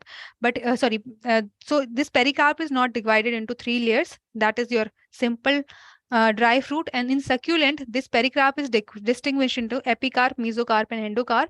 They are your succulent simple fruit. So next we have drupe. So for drupe, just remember mango is the example of drupe crop. ठीक है, यही आएगा, इससे ज्यादा नहीं पूछने वाले. Next is pome. Pome में example is your apple. ठीक है, example of pome is apple and pear. Then we have berry. Example of berry is your tomato. ठीक है. So next is peepo. In peepo you have to remember melon. Your melon are also known as peepo. ठीक है. So or your melon, watermelon, muskmelon. These are the example of peepo. For hesperidum, all your citrus fruit are the example of hesperidum. ठीक है, इनके example important है. It can be asked like citrus is which kind of fruit? So is it peepo, peepo, or pome, or hesperidum? So answer will be hesperidum. ठीक है. Chalo. Now multiple and composite fruits. Remember the example here again. Jackfruit and your pineapple. These are the example of your multiple or composite fruit. Okay. Then we have aggregate. Under aggregate, remember your raspberry, strawberry, blackberry. These are the example. Just remember the example of these. And then we have climatic and non-climatic. So basically climatic fruits are those which ripe after harvesting. Okay. Based on ripening. So the ripening happen after harvesting in climatic fruit. While in your non-climatic fruit, once they are harvested, the ripening process stops. That's the difference here. And you can see in this table, according to their requirement of according to the respiration rate, they are given. Very low respiration is seen in grapes and citrus, low is pineapple, watermelon, and so on. Okay.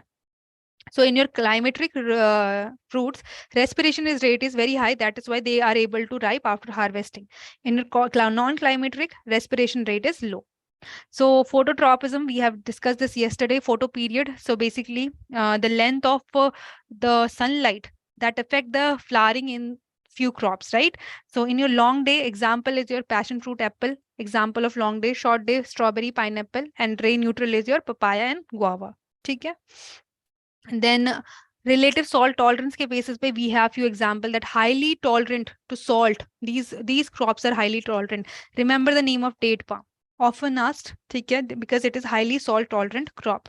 Then medium tolerant, we have these example. And for highly sensitive, these are sensitive because if you will grow these crop in salty soil, they are not able to survive. They are highly sensitive to salt.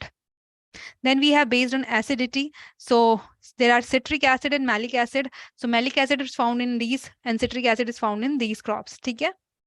So you can see citric acid, source is orange and lemon, acetic acid, vinegar and tomato, malic acid, apple and grapes, tartaric acid, your grapes, tamarind, oxalic, spinach, cabbage, ascorbic acid, citrus fruit, and amla. So your fruits and your horticultural crop, they have some organic acids. So this is important. Okay, this is important to know.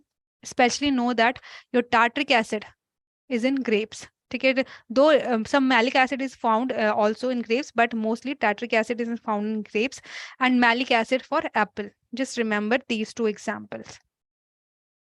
Okay, chalo. Now, the vegetable are classified based on these, bases. बहुत सारे bases हैं to classify the vegetables. Now, based on the economic part, like we have tuber vegetables in which potato, yam comes, then bulb vegetable where onion and garlic is there. Then stem, we have asparagus, celery, bamboo shoot. For leaves, spinach, mustard, coriander. ठीक है? Roots, carrot, beetroot, sweet potato. Flower is cauliflower, broccoli, artichoke, right? So fruits, and then again, tomato, eggplant, cucumber, where we consume the fruit. Okay, basically the edible part, the part which we are consuming. So if we are consuming fruit, this is example of seed are green pea, broad bean, so on. Okay. So type of culture, basically perennial vegetable are your perennial means they have the life cycle more than 2 years. So these are the example here. Then greens, basically we consume the green them in a green form. Then salad crops are there, cold crops, all your cabbage, cauliflower, broccoli, Brussels sprouts, nol col. These are the example of cold crops. बहुत important है, ठीक है? You should know what is cold crop. Root crop जहाँ पे हम roots लेते हैं, जैसे beetroot, carrot, ठीक है? Bulb crop, where is the onion, leek, garlic. These are the example of bulb crop. Then tuber, peas, beans. Solanaceous is tomato, brinjal. Solanaceous is basically a family of crop. ठीक है? Cucurbits, cucumber, watermelon, fiber crop, okra, ठीक है, and so on. So just know the few important names here. So classification based on ontogeny, life cycle again, annual, biennial, perennial. We have discussed yesterday what is the meaning of these. ठीक है? Then we have based on thermal adaptation, warm season crop, cold season crop. Just like your Kharif Rabi, here also warm season means they can tolerate the temperature to some greater extent, and cool season means they required cool temperature, right? Examples are given here. You can just read it out. Chalo. So again, we have short day, vegetable, long day, day neutral, just like in fruits as well as like in your crop plants, right? So these are the example: long day, short day, day neutral. Very important. Okay, at least remember potato is a long day. Okay, and I think for okra, chili, brinjal, tomato, that they can ask. And remember, sweet potato is a short day, while your potato is a long day. And your cabbage, cauliflower, like your cold crops, are long day plants. Okay. Chalo. Next is based on season. Okay, on in which season they are found. We have winter crop, mid winter, summer, and rainy. That's not something that is needs explanation, right? Simple in the season they are growing. Then method of raising. If we are direct sowing them, like we are directly sowing seed, they are direct sown crop. If we are transplanting them, that is transplanted means we are making a nursery first and then we are transplanting it to the main field. So if we are cutting, we use vines and cuttings, that is vines and cutting, tuber and corns in this. Okay. Now propagation here is of two types, sexual and asexual. Sexual means with the help of seed, and here seed apart from seed, any other part of plant, that is your asexual propagation. So these are the different type of asexual propagation. First is cutting. So first is your hardwood cutting. See, hardwood cutting is basically branch of current year growth of plant considered heart of growth. 1 year growth when the plant has achieved. If we are taking the cutting from this plant, that is the hardwood. Okay. Next is semi-hardwood. Semi-hardwood means growth is it is not completely hardened. Okay, it is a semi hardwood. And softwood means when we are taking the cutting of the softwood. Semi hard, you can see it is green, it still the bark is green somewhat, right? And softwood, you can see we are taking the softwood for as a cutting, so that is your softwood cutting. Then we have air layering and simple layering. Air layering is basically done in You have to just remember this is done in lychee and guava. Often asked for these. Simple layering, where we are, dipping the, when we are burying the stem of plant at a point and in inside the ground. And layering is basically when the plant develop root, still it is partially attached to the main plant, that is known as layering. Okay.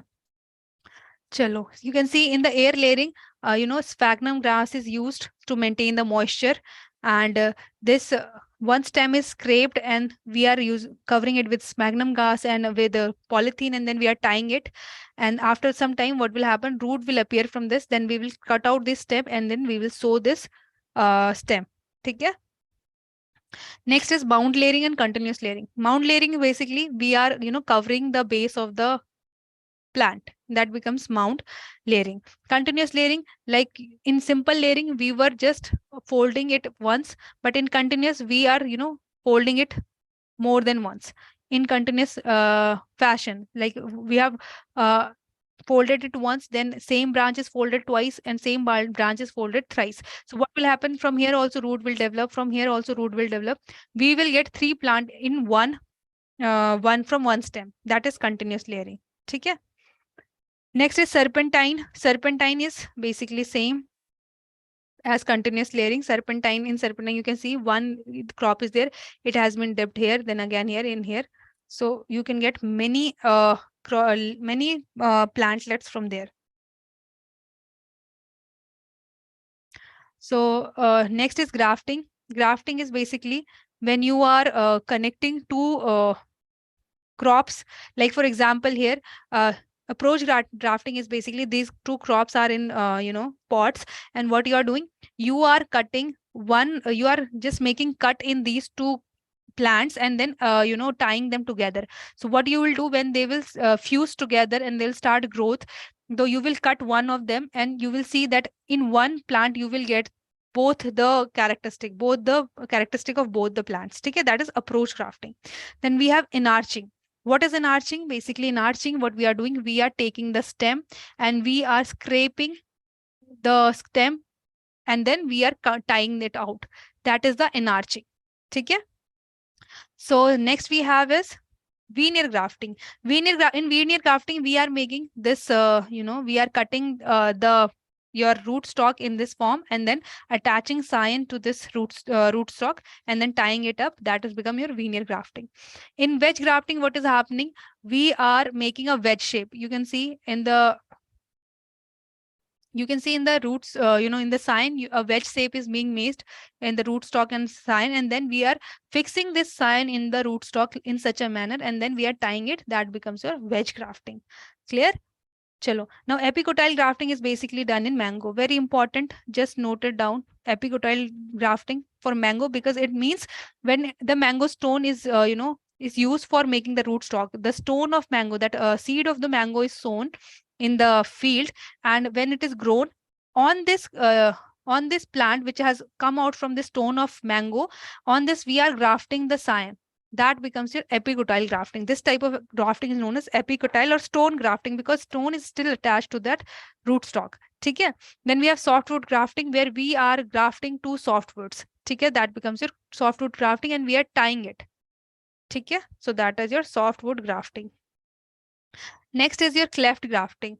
What is cleft? You can see you are making a cut in the rootstock, and you are attaching two stems and then tying it up. That becomes your cleft grafting.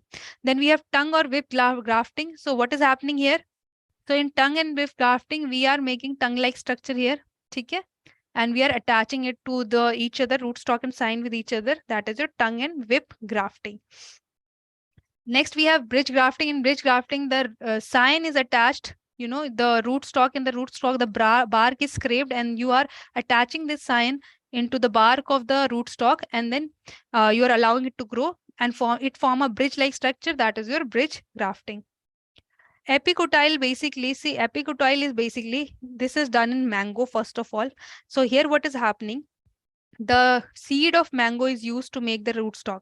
When you have eaten the mango, you will sow the seed of mango in the soil. Okay? And from there, the plant will grow. Okay? A plant will grow. So I think a 1 year plant is taken. I think it's right. A 1 year plant is taken for grafting. So what you can see, the stone is still attached. So you have cut this plant and you have grafted some other plant on this plant, on this rootstock where stone is still attached. That is known as epicotyle grafting. ठीक है, Ravi? I hope now it is clear, right? Okay. Then we have T or shield. T means, see, you can see bud is cut like a T shape, and you are opening the bark in a shield manner. So you are placing this bud here. That becomes your T budding. So next is budding basically. So budding is first T budding or shield budding. Inverted T means you can see inverted T like fashion. You are opening the bark and then you are inserting the bud. That is your inverted T budding. Okay. Here first, see this T like cross section is made in season is made in a T shape and then you are opening the bark. Here in inverted T fashion you are making the incision and then opening the bark. Okay, that's the difference. Patch budding is basically you are opening a patch and then you are attaching the bud. Okay, chip budding is basically you are you are using a chip of bud. You have cut a chip of a bud, you have cut a chip of a bark where the bud was attached and then you are attaching this here. That is the chip budding. Okay. Chalo. Next is the eye budding. In eye budding, eye shape in season is made and then the bark is opened and then this bud is placed there. That is the eye shape budding. Forked budding, this bark is open in this way. Okay, this is cut and then this is open in this way and then the bud is inserted. That is the forked budding. Chalo.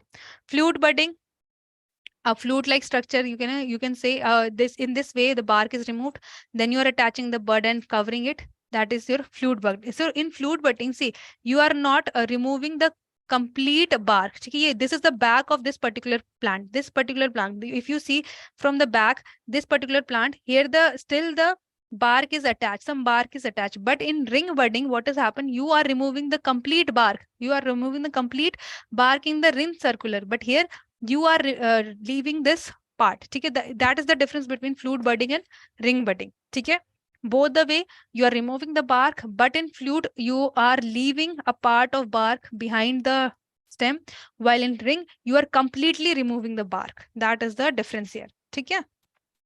Now the propagation through modified part, first is sucker. So what is through sucker is basically your extra stem that grow out of the base of the plant. So example is aloe vera, agale, marmelos, banana, pineapple. Remember, important banana and pineapple example. They are propagated by suckers. Tubers, once again, all your cassava, tapioca, these are through tubers.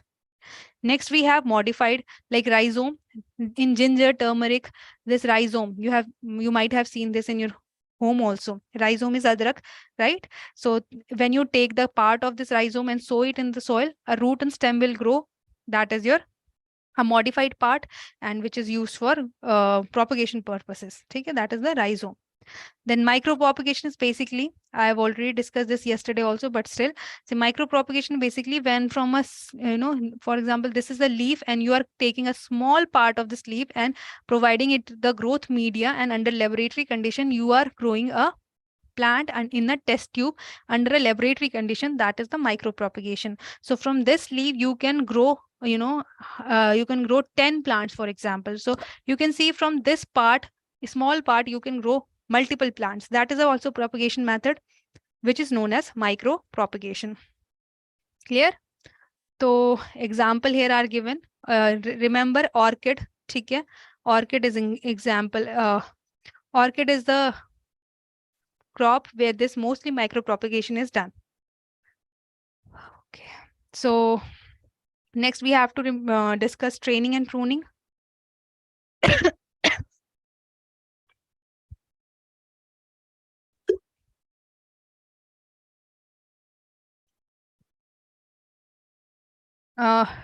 Basically, students, we need to sometimes train the trees. Okay? Sometime to give the shape to the tree or sometime to remove the infested part of the tree. Training and pruning is done. What is the difference here? In training, this is mainly concerned with giving frame or shape to the plant, while in pruning, it is a capacity to capacity of plant to produce fruit. Pruning is done. Sometimes you might have seen in lychee, you do not pluck out the lychee, you pluck out the whole stem. So what you are doing, what the farmers are doing, they are doing pruning simultaneously. What will happen if they will not pluck out the stem? So next year, they will not, the lychee will not give production, good production. Okay? The pruning is essentially in some trees where we need to prune out few stems, and so that its production can be increased. Okay? Next is your central leader system. So in this system, we are allowing the main stem to grow. Simple as that. In open lead center system, we have cut the central branch. This is cut down, and we are allowing the lateral growth. This is open central system. Okay? Sorry for the noise. Actually, there's some construction going on. So if there's a noise, sorry for that. So then next we have modified leader system. So this is also a type of, where we are where we are where we are allowing the, in proportionate, we are allowing the growth vertically as well as horizontally. And spindle bunch system is basically, here you are providing support to the growing lateral branches. Okay? So see, just to know the basic difference between these, what are these? Just read the summary sheet once. Okay? Just know the basic difference, basic detail of these. That will be enough. Okay? Overhead trellis is like, here you are making a frame like structure, and there you are allowing crop to grow. That is overhead trellis or trails or rower system. Then modified is like, here you have modified, ठीक है, इसका थोड़ा modified version become modified blower or telephone system. ठीक है, in telephone system you will allow this there will be a connection all over there, there will be connection, so that becomes your modified or telephone system. ठीक है, so just students know the basic of these terminology ki, what is the basic terminology here. Then Niffen system, here you can see there are two poles and there will be two support wires. Your crop is allowed to take support through these wires. Then dwarf pyramid system, this is a support is taken, and in form of pyramid this branches are allowed to grow. ठीक है. Next we have is special horticulture practices for inducing fruiting. ठीक है, for fruiting sometime we need to do pruning, root pruning, ringing, girdling, notching, smudging. So these are the some special practices which induce fruiting in horticultural crops. So pruning is thinning out. Thinning out is basically, you can see we have removed all the foliage of this plant. Heading back is we are cutting the stem. Okay? We are cutting the complete branch. That is heading back. Then we have pruning. So all these processes which I am talking about, they are to induce fruiting in the some horticulture crop. Okay? Disbudding is basically removing of the buds. Okay? Removing of extra bud. That is disbudding. Pinching and topping is basically pinching out few stem or pinching out the apical bud so that lateral bud can be grown. Okay? So type of pruning based on season. So we have summer dormant pruning and summer pruning. So most often done during winters. This type of pruning is done during winter. Okay? This heavy dormant pruning also promote excessive vegetative vigor. When we do this pruning in winter, later on when there will be vegetation, that will promote vigor, vigorously the vegetative part will grow. Okay? So next is your summer pruning. This is referred to as summer pruning because this is done during summers. Okay? Dormant pruning, winter pruning को इसलिए बोलते हैं, basically in winter mostly the plants are in dormant stage. Okay? So when during dormant period we are doing the pruning, that is why in winters that is known as dormant pruning, and during summers the pruning that is done is summer pruning. Okay? Chalo. So in low head pruning we do from the height 0.7 to 0.9 meter. Medium head is done 0.9 to 1.2 meter. High head is done for more than 1.2 meter. Okay? Top working is basically, you can see here, you have cut few branches, top branches to promote extra, extra sprouts or extra stem to grow. That is the top working. Okay? So next is ringing or girdling. You are removing this branch here. Okay? That is known as ringing and girdling. So what will happen? This will, ringing and girdling will increase the concentration of carbohydrate above the wing. Okay? So sometimes in some crops, this type of operation is done to promote the fruits. Okay? To promote the fruiting, this is done. So this is done vigorously in mango trees. ठीक है, चलो. Next is notching. Notching is basically removal of, you can see this is the extra stem that is growing out. We have to remove that out. That is known as notching. The notch above the bud makes it develop into growth. So basically notching is removal of buds. That's it. ठीक है. Bending is basically, in case of bending, the effect of apical dominance of the growing shoot is removal of auxin during translocation of active dormant bud. So bending is basically apical, no, the apical of your, when in guava we do not want that to grow, we have to stop the apical growth. So we need to remove the apical growth. So where we do the bending. So here you can see you are bending the stem, ठीक है, so that it can the apical growth can be suppressed, ठीक है. So then we have smudging. Smudging is basically practicing of smoking to the tree, commonly employed in the Philippines to produce off-season crops. Sometimes we need to, smoke the trees if we want to grow off-season mango. So this smudging is done. This is a process in which smoke is provided. Smoking is done in the trees, and through that, ethylene gas is being released, and which will promote fruiting in the crops, right? Then root pruning is the pruning of root. ठीक है. So in some crops, when we prune the root, that also induce fruit production. Okay, this is the purpose here. Now, Bahar treatment is basically, this is done in, I think guava, Bahar is done, which is, it is divided into three. This is important, I would say. आप इसको याद कर लेना, ठीक है? Flowering, this is Bahar treatment is basically regulation of flowering in crop. So we have three types, that is Brick Bahar, Hast Bahar, Amber Bahar. Brick Bahar means when we are doing regulation during June, July. Hast Bahar is done during October, November, and Ambe Bahar is during December, February. ठीक है? So we are regulating the flowering in the crop. That is your Bahar treatment, and this is done in guava. Guava में होता है. Important to know. ठीक है, just know the names of these and the timing when the flowering is occurring in these type of bahars. ठीक है, चलो. Now we have plant growth hormones. So there are hormones which have the effect on the plant metabolism. They are known as plant growth hormones. ठीक है. So in plants they are known as phytohormones. Hormones, we also have hormones in us, but in plants, the hormones which are found, they are known as phytohormones. ठीक है. So these are the different hormones: cytokinins, auxin, gibberellin, abscisic acid, and ethylene.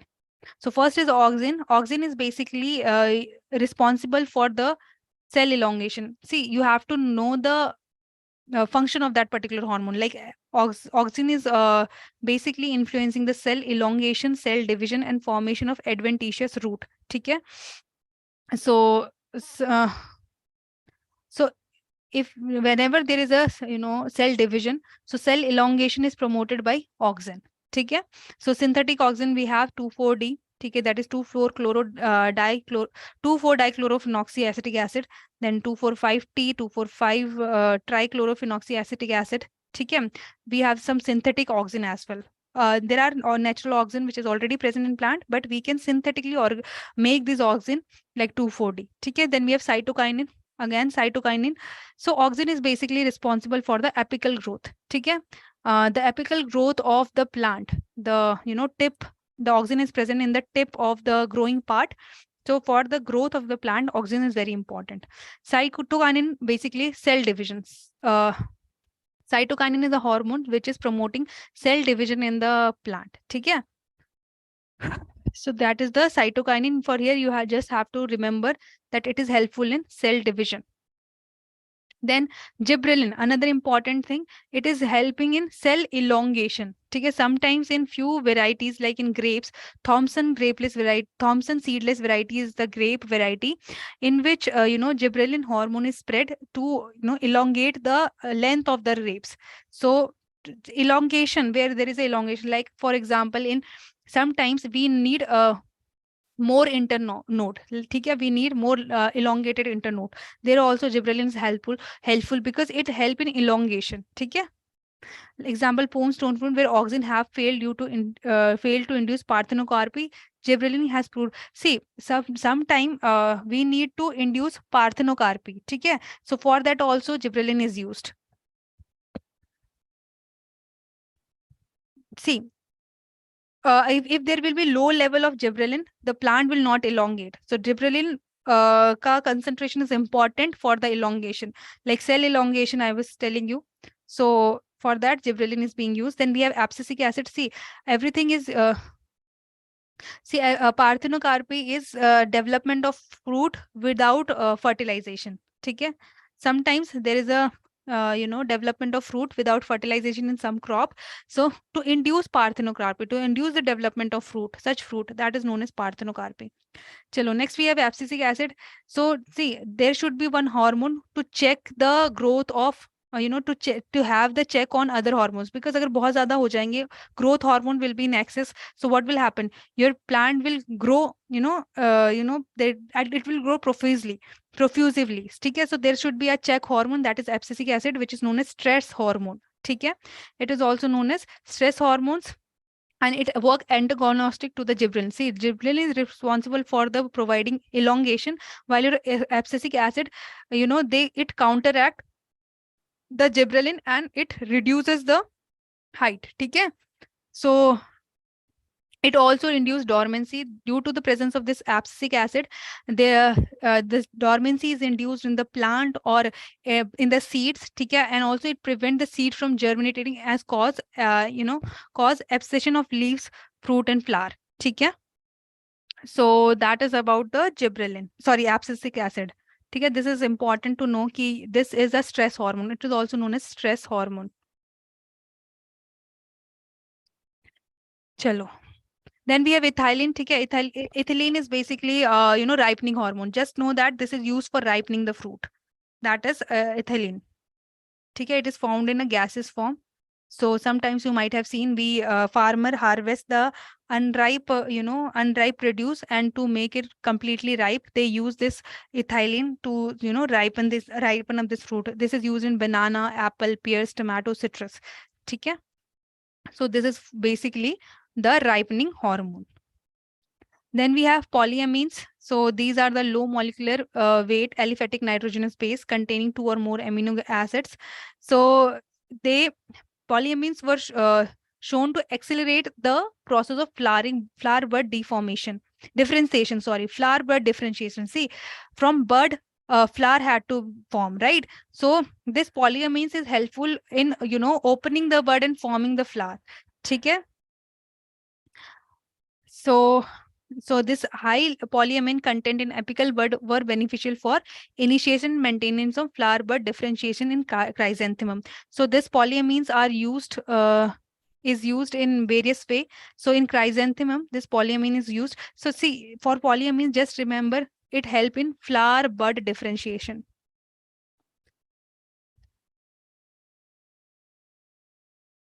ठीक है, that's it which you have to remember. Then vernalization क्या होता है? Basically this was found by Lysenko, important, you have to remember. So it is a process of shortening the juvenile or vegetative stage and hastening the flowering by the cold treatment. ठीक है, when we are giving cool treatment to the crop or to the plant, so that we can hasten the flowering. Okay, we can reduce the vegetative growth and we can hasten the reproductive growth. That is known as vernalization. That's the thing which you have to remember, and the name of scientist, that is Lysenko. Okay, chalo. So that was regarding your fisheries. Sorry, that was regarding your horticulture, plantation and horticulture crop. Now let's start fisheries chapter. So here, first you have to know what is fisheries. Basically, fisheries is a body, you can say a department, which is looking after all the aquatic, that is responsible for breeding, cultivation and harvesting of all the aquatic animals. Okay? So this is your fisheries. So fisheries is a body. You don't consider fisheries as a study of fish, because study of fish is known as echinthology. Okay, so fisheries is a body which is responsible, it is a department which is responsible for harvesting, cultivation of fishes. ठीक है, fishes or aquatic animals we can say. Now, your fisheries can be divided into three branches, that is pisciculture, aquaculture, and mariculture. What is the difference here? Basically, pisciculture is the breeding, rearing, and transplantation of fish by artificial means. When we are artificially breeding and rearing the fish, that is known as pisciculture. Okay? In other words, it is also known as fish farming. Okay, it is done in tanks or enclosed, enclosed structures. This pisciculture is done. So for pisciculture, just remember that here breeding and rearing of fishes is done by artificial means. Then we have aquaculture. What does that means? So it include all your fresh water as well as marine water fisheries. So all your farming of aquatic organism, be it your fish, shellfish, or even your plant, aquatic plant, that comes under your aquaculture. Okay? All type of aquatic organism in water body, they are their production is dealt under aquaculture. Then we have mariculture. So mariculture is basically dealing with your marine organism. Okay? So when we are just doing the production of marine organism, marine or aquatic animals, that is your mariculture. So basically mariculture is done for the commercial product, for obtaining the commercial product like cosmetics, fish meals, culture, pearls. ठीक है, जो आपके pearls हैं which are obtained from oyster, that is a part of mariculture. Clear? Chalo. Now all your fisheries resources that can be divided into fin fishery and non-fin fishery. So, and further it can be divided into capture and culture fishery, and capture is further divided into marine and inland, and culture further freshwater, brackish water, cage, and ornamental. So what is the difference between all that, all these? Let us discuss one by one. Fin fishery is basically your fisheries which deals with the true fishes. What does that means? So we know that fishes have fins, right? So all those fishes that have fins, all those aquatic animals, they have fish, are no fins, are true fishes, and they are under your fin fisheries. Clear? So similarly, the all aquatic animals, they do not have the fishes that do not have all aquatic animals that do not have fins, they are under your non-fin fisheries like your prawn, crab, lobster, mussels, oysters, sea cucumber, frog, seaweeds. These are under your non-fin fishery. ठीक है? Further, we have capture fisheries and culture fisheries. What is the difference here? As the name suggests, capture. So here we are, intended of catching fish, prawn, lobs, oyster. We are catching. Basically, we are exploring the natural sources of these fisheries, and we are capturing the fish. Okay? There we are not seeding, we are not culturing, or we are not cultivating these fishes by our own. The naturally, whichever the fish is present in the natural sources, we are capturing them from sea, river, or any reservoir like lakes. That is your capture fisheries. Okay? Next, we have culture fishery. So as the name suggests, culture, which means we are culturing them. Okay, we are stocking, we are nursing, we are rearing and managing and harvesting them. That is your culture fishery. So basically, your man-made fishery, the fishery that is done by farmers, are your culture fisheries. Okay? Now, your capture fishery is of two type, marine and inland. And under your marine, we have to discuss pelagic, demersal, and deep sea. So based on the, part of the ocean where these fisheries are found, where these animals are found, they are divided into pelagic, fishery, demersal, and deep sea. Basic pelagic is the zone. For example, this is your sea.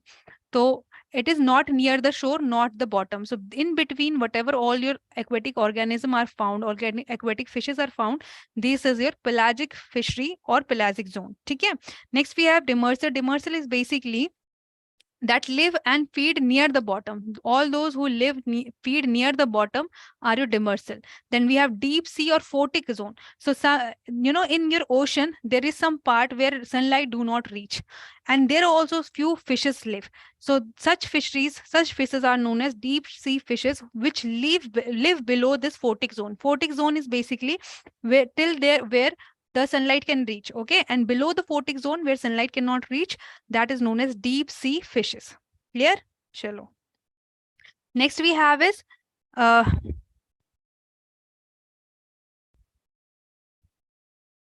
see, demersal and deep sea are different. Demersal is basically they are living at the bottom of the sea or lake, but deep sea means where there is no photic zone, means there is no sunlight, there is complete darkness. These fisheries, these fishes live in the complete darkness. So you cannot consider both of them as same. Okay? So I think this is clear, right?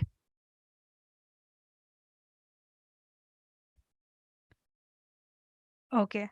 Now, see, inland fishery is divided into four groups, that is riverine, reservoir, estuarine, and estuaries and wetlands. Now, basically, what are riverine? Those who are found in rivers. Okay, riverines. So just remember that the riverine fisheries are major part of inland fisheries, where fishes is captured directly from the different river system. So all the fishes that we captured from the river system is riverine. Then we have reservoir. Reservoir is basically your lakes. Okay? So this can be your stocking cum capture system. Means here you can stock the seed. Here you can stock the seed. You can nurse also, or you can just capture the fishes which is naturally present in the lake. So this becomes a stocking cum capture system. And here the reservoir, the lakes, from there the fisheries which fishes which are getting are the part of reservoir fisheries.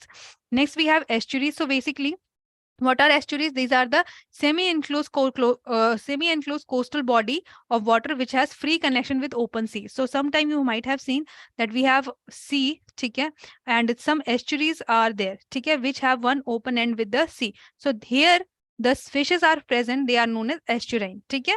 So and these are known as estuaries, and wetlands is basically all those fishes that are present in wetlands. Okay, so your wetlands can be fresh water, brackish, or saline based on the salinity that is present in that water. Like in your Sundarbans, okay, wetlands fisheries is found. So all your wetlands where there is a submerged condition, the fisheries that is present there, the fishes that are present there, or the aquatic animals that are present there are the part of wetland fisheries. Okay. Okay. Next we have is culture fishes. What is culture fishes? So it is further divided into fresh water. So all those fishes that is present in the fresh water. So what is the salinity here? Salinity is less than 1.05%. Okay, and all your river lakes are the example of fresh water. Okay, then we have brackish water. In brackish water means the saline water. Okay, the salinity is here is more, that is 0.5% to 30%. So all your estuaries and coastal water is the water have this brackish water. Then we have cage aquaculture. Cage aquaculture is basically when we are using a cage or net pen system for the cultivation of fish. That is the cage aquaculture. And ornamental fisheries, basically aquarium fishes. All the beautiful fishes which you see in aquarium are the ornamental fishes. They are not for eating purposes. They are just for decoration or for the beautification purposes. Okay? And they are the example of ornamental fishery. So if we talk about your aquaculture, based on the type of environment within which the cultivation takes place and the species is cultivated, your aquaculture is freshwater, brackish water, marine. Okay, we have discussed in freshwater refer to the aquatic animal which live in the zero saline water. Okay, which have less, they live in the zero saline water. They cannot tolerate salinity. Brackish means they live in the saline water. Okay, brackish water is the mixture of sea water and fresh water. Okay, you have to know it is the mixture of sea water and fresh water, and the salinity is 30, and the salinity is 30 percentage here. I think 5 to 30 percentage we have discussed, right? So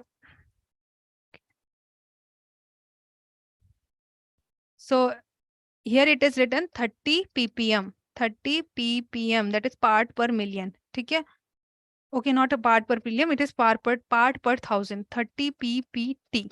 So this is the unit of measuring the salinity of water. So it is 30 ppt, that is part per 1,000. Okay, so example here is estuaries, brackish backwaters, then creeks, mangrove waterways. Okay, then we have marine.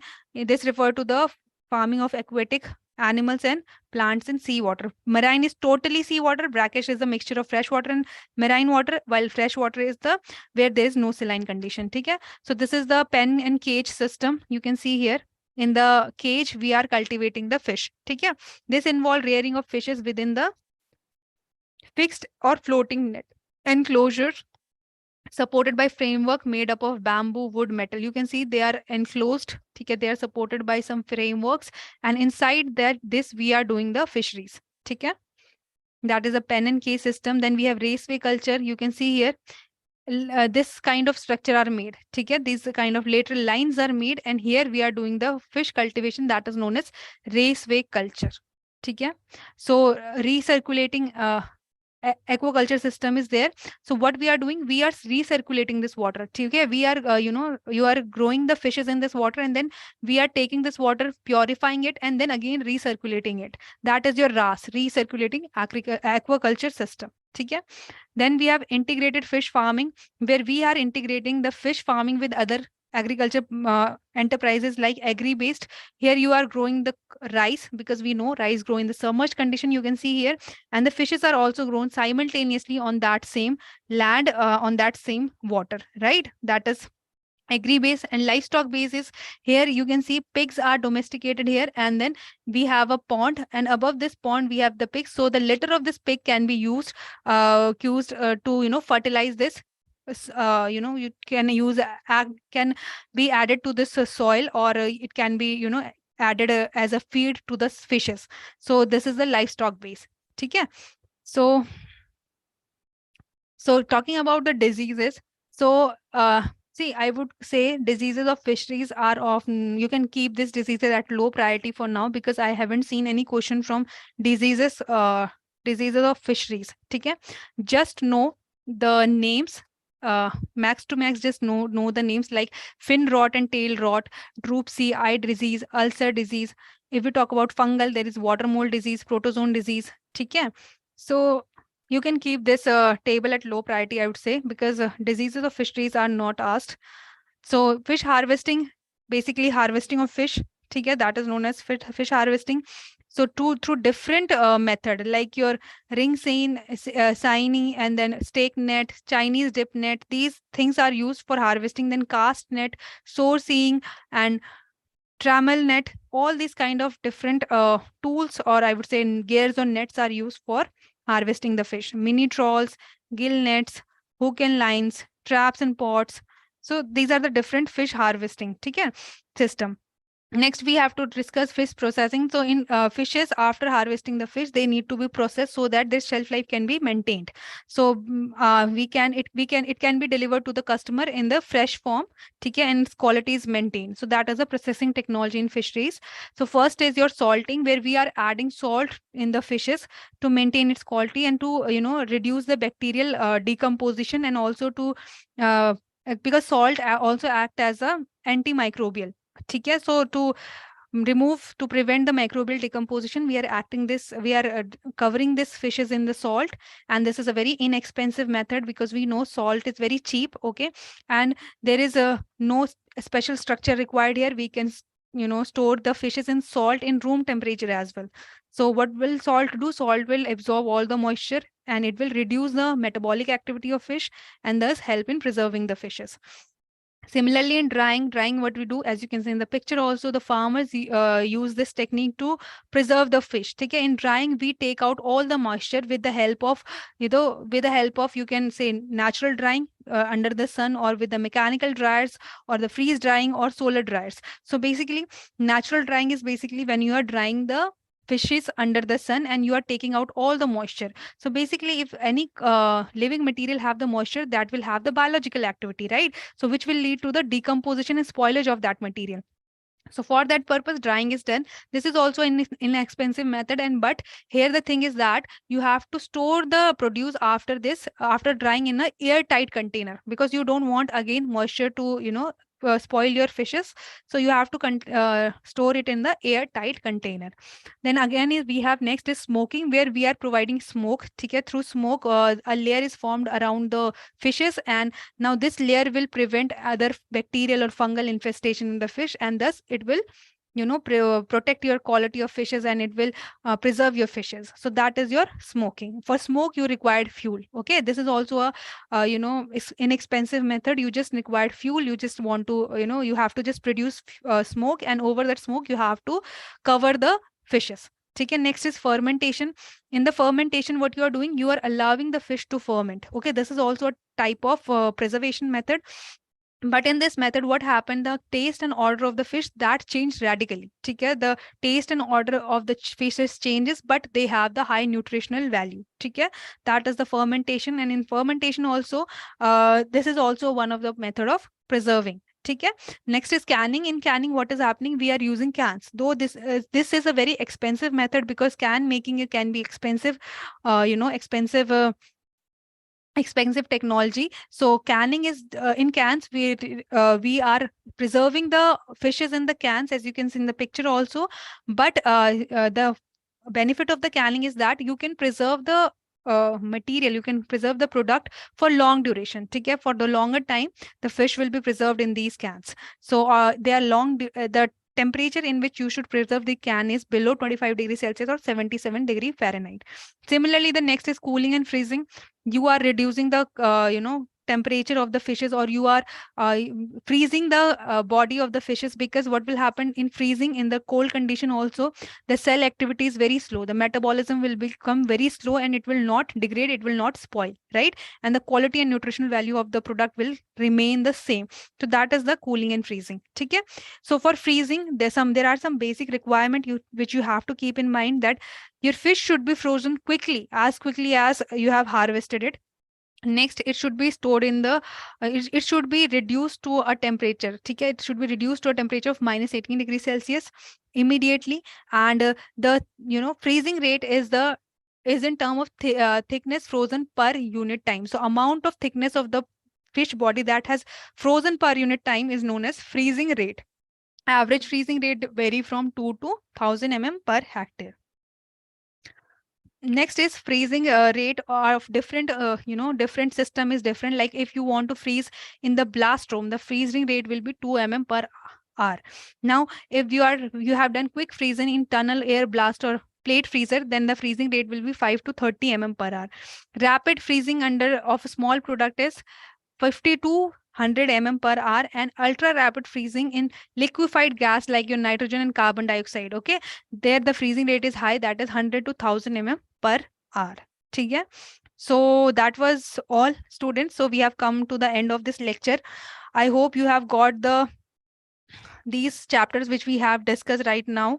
I know thoda sa we have rushed through the syllabus because the time is limited, and that is the constraint that we have here.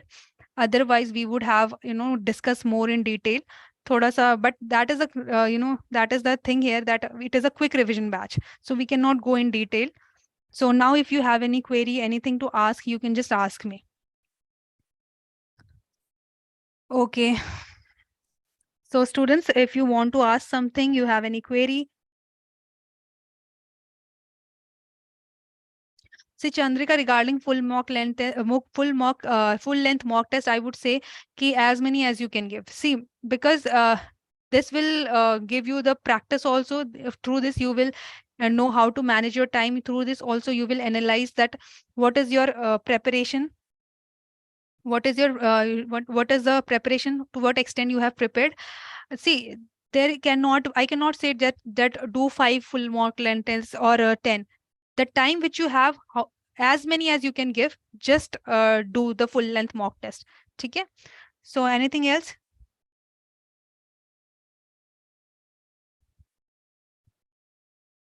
See, auxin and gibberellin. So basically, auxin is apical hormone. You can say auxin promote the apical apical bud. Like for example, we have this for example, this is our plant, right? Sorry for the drawing, but still just consider this a plant. Okay, so there is a tip. Okay, the auxin will be present at the tip of the stem, or you can say branch. So this will promote your apical growth. Okay, that is the auxin, right? And gibberellin will promote the length between the two nodes. So the length of two nodes, this will be elongated by gibberellin. So that's the difference. No, cytokinin is not a apical hormone. Cytokinin is for the cell division. Cytokinin is used for the cell division. So, is there any other query?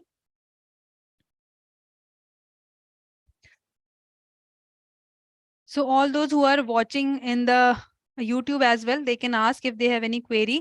And I would request you all to please submit the feedback at this email ID, that is hello@edutap.co.in. So if you have feedback regarding this session or regarding me, so you can just submit your feedback at this email ID. ठीक है? And if you have any query, you can ask. See, pea is a seed.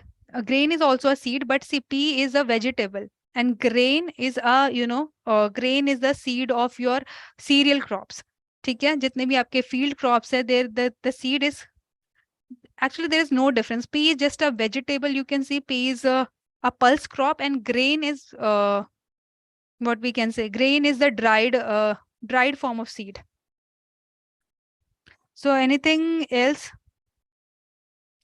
So I think there is no YouTube queries. Let me just finish the YouTube session first. Okay. Then I'll take your query.